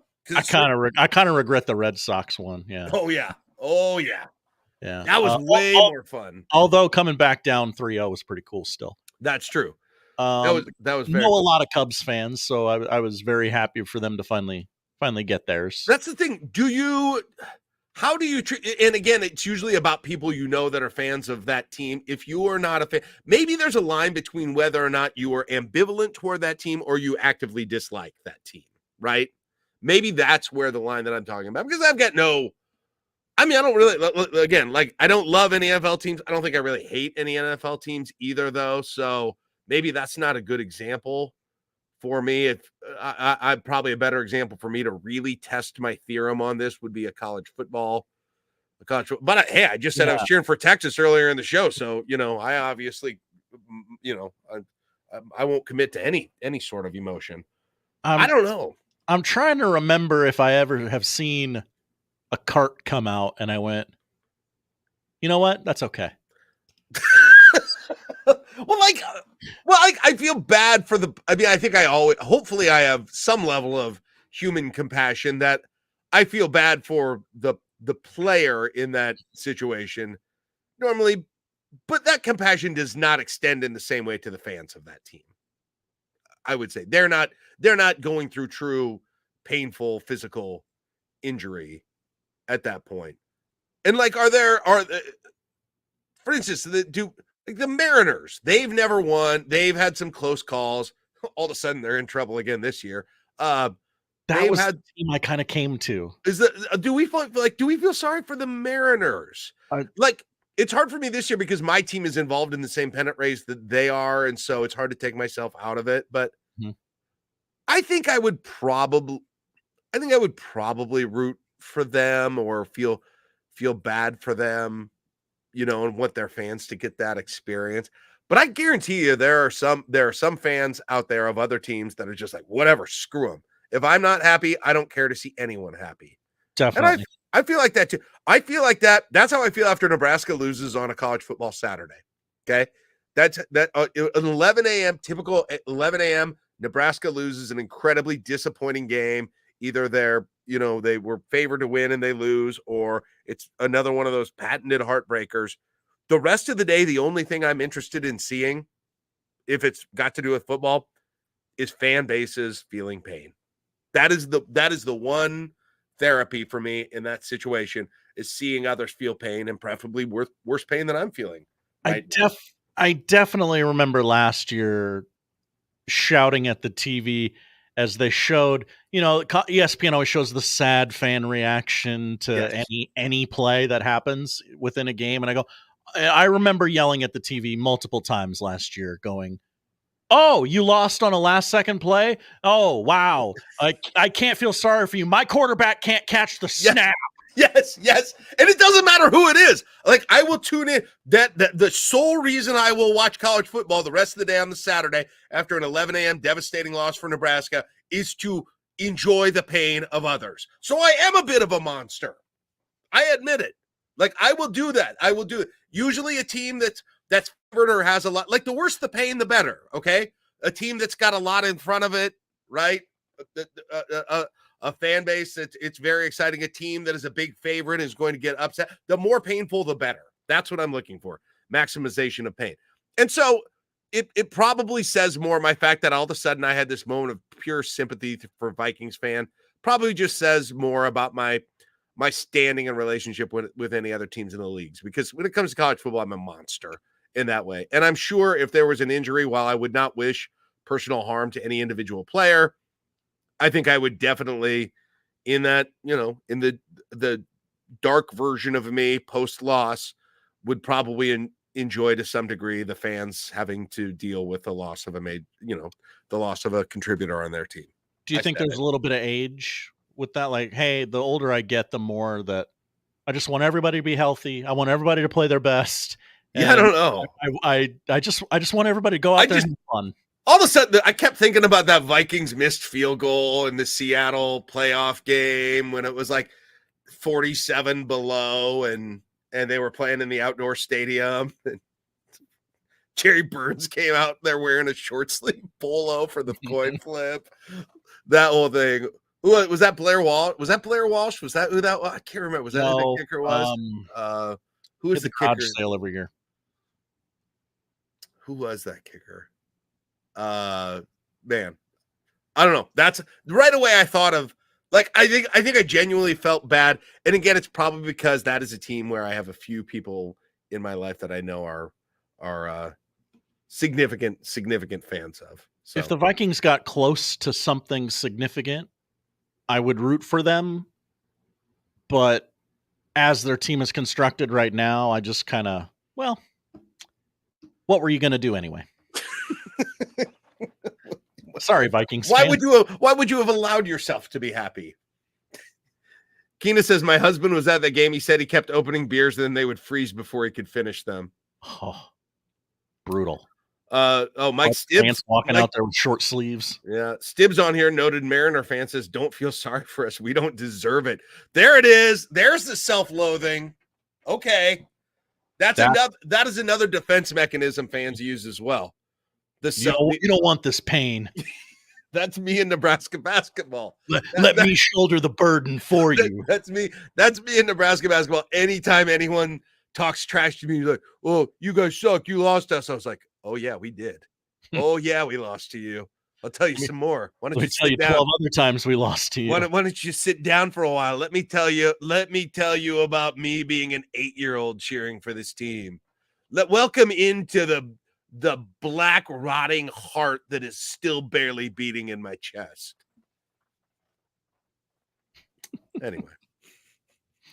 Anyway, I felt kind of sorry for Vikings fans, but Addison's okay, so screw that. Yeah, he's fine. Forget that.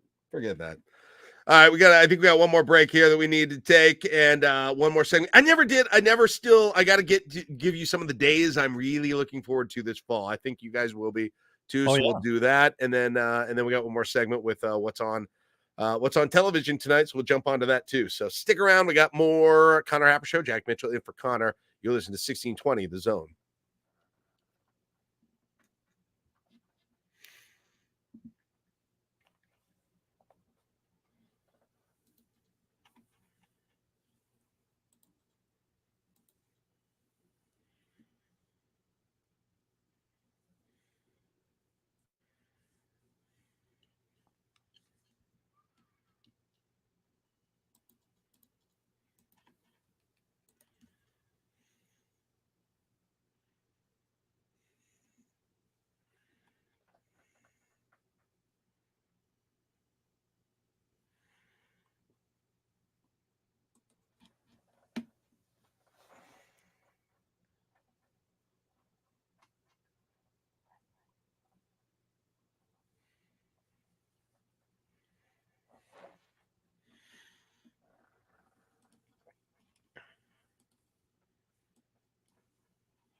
All right, welcome back. Connor Happer Show. I am Jack Mitchell.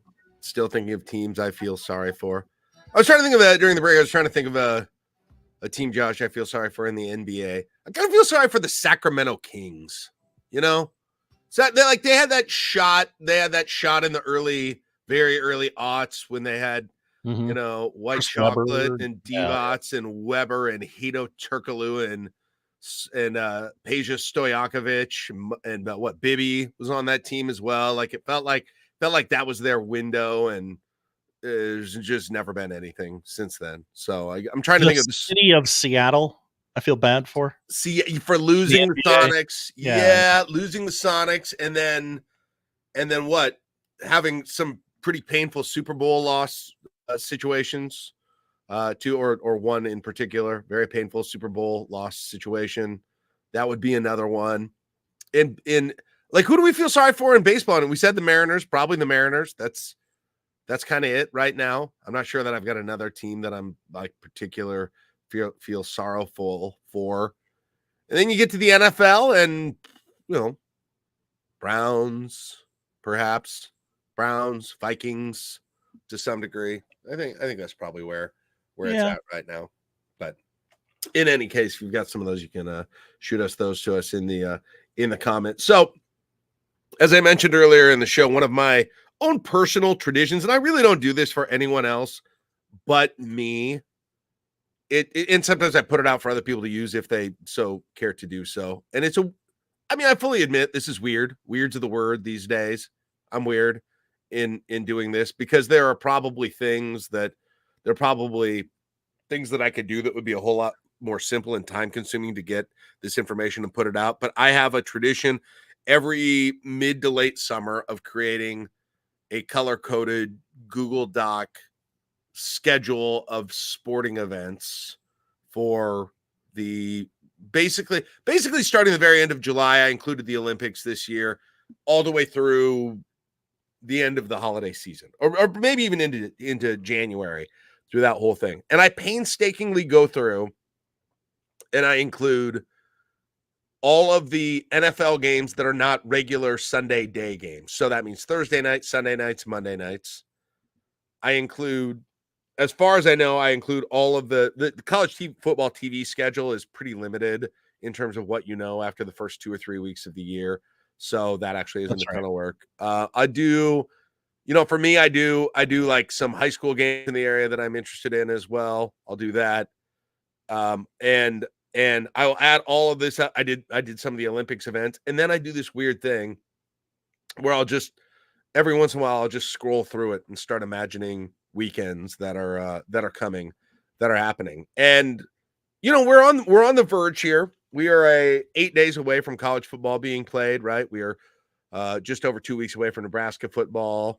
We are, 1 day less than 3 weeks away from meaningful NFL football that is happening. So we're right like on the precipice of all of this stuff. And as I was just scrolling, I was looking at some of these weekends that I'm particularly excited for. And I wanted to share them with you so we could just share and bathe in the anticipation. It's a real service you're providing us. It is. So my first one, so I picked out a few, like 4 or 5 of the weekends that I think are going to be the best ones of this entire fall. This isn't just college football. This is like as a whole for a weekend. And the first one is just, well, like I said, starts 3 weeks from yesterday. This all in the same weekend, Thursday, September 5th, 3 weeks from yesterday, is the NFL opener. Ravens at Chiefs. It's going to be great.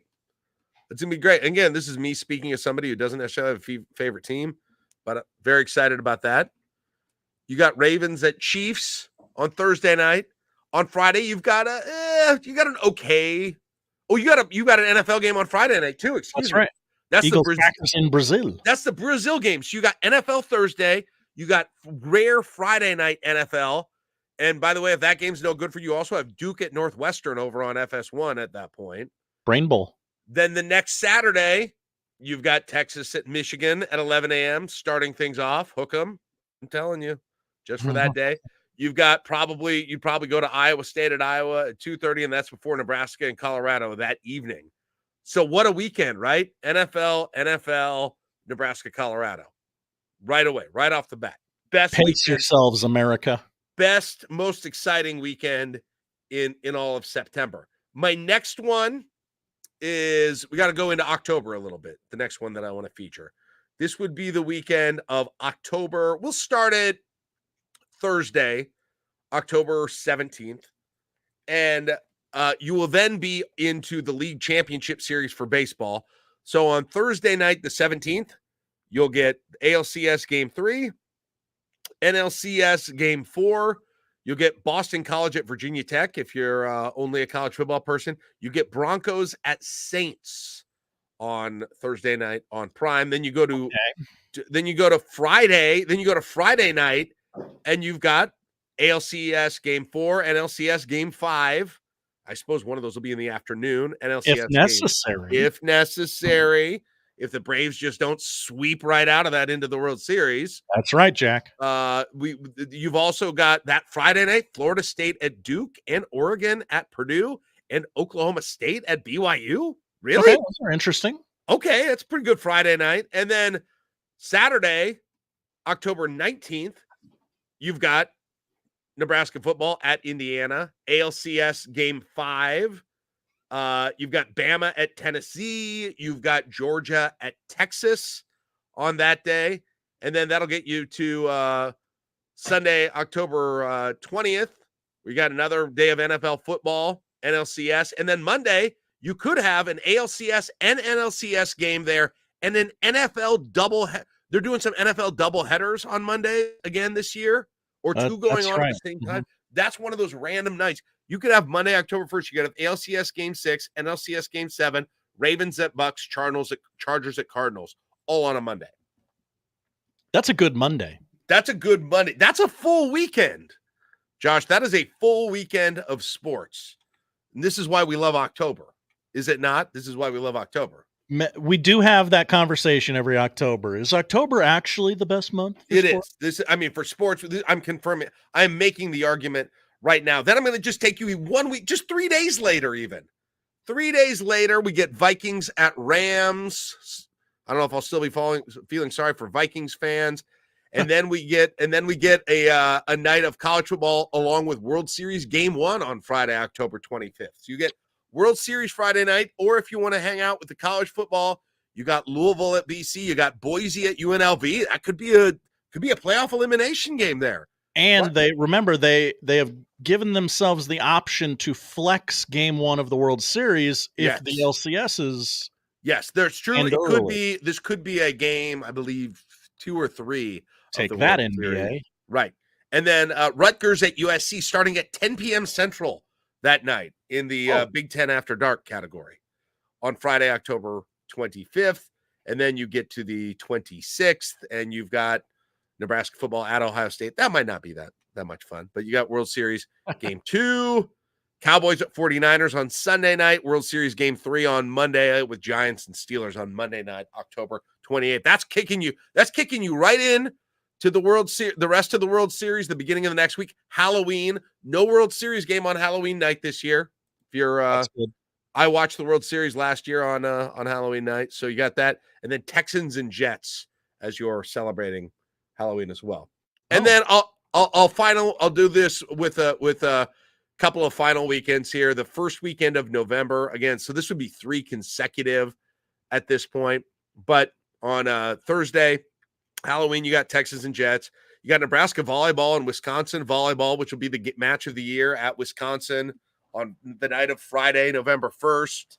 World Series potential Game 7 on Saturday, November 2nd, if it gets there. Same day, Nebraska football plays UCLA. And then you got some Jets and Eagles on Sunday, Bucks at Chiefs on Monday, November 4th. And then I think really the next one is that weekend that I'm just nervous about right now. I'm already sort of, oh boy, because it's an all or nothing weekend starting on, it's really starting on Thursday, November 21st, but this is the Nebraska Creighton basketball weekend. They've now put this game, as you probably know by now, on a Friday. I believe it's a women's and men's doubleheader now. Correct. They're both happening. That's Friday, November 22nd, so earlier than it's ever been. or been in a lot of years. It's been on a Sunday forever. It's on a Friday now. It's on the same night, by the way. Purdue plays at Michigan State that evening for a little Friday night Big Ten. So if the Creighton fans or Nebraska fans are tired of watching basketball, they can switch over to that. Then you got Nebraska football versus Wisconsin on Saturday. Nebraska volleyball against Wisconsin. Again, the rematch on Saturday as well. That one's in Lincoln. Eagles and Rams Sunday. The high school football championships start on Monday. Ravens and Chargers on Mondays, and then on Monday, and then another round of high school football championships on Tuesday. So those are, I mean, it really picks up in late October, beginning of November. But I'll tell you what, those are pretty good all in all in terms of those weekends. And if you're like me, you just like going down, you like seeing what's going to be on the menu. You like making sure that you're ready for those different things. You like the coexistence of the baseball and the football and the basketball and the volleyball and all those things together. So I think pretty good all together. Very excited about that. Very excited about that whole thing. So there you go. I can set, by the way, I will post the link of my whole color-coded cheat sheet. Although there's probably some stuff you don't care about it, like local high school football games and stuff. I didn't. That's even okay. Let them sift through that on their own. Yeah, it's for me. Like I said, it's for me. It's not for you. It's for me. It's for me. All right. Can we go? Should we grab? Are we okay to grab a break now? Here, you tell me. We're gonna land the plane. Okay. The unsportsmanlike conduct has moved in already. Okay, I see them there. Yeah, it's making me very nervous. Yeah, very. Be hanging out. This is an odd feeling. The next. It's like it's like you're in a doctor's appointment, and the people who have the doctor's appointment next to you are in the same room with you, waiting for you to get your exam done. I'm like, could you just give me some room? Yeah, Nick, that's terrifying me. All right, so we'll update the poll questions. Tell you what to watch. Poll questions at Happer Show on Twitter. Is the batting stance a lost art? Absolutely. Yes. I don't know how there's any debate on this. 81% say yes. Do you know Rod Belding? 71% of the audience said no, and that's sad. What? Yeah. You're kidding me. Good thing I didn't go with Inga instead. I would have not known. I would have not remembered Inga. I feel very bad about that, to be honest. Is there a point where hat rattiness is no longer a point of pride? I say no. 69% of the audience disagrees with you, Jack, and they say yes. Is it the dog days of asking questions?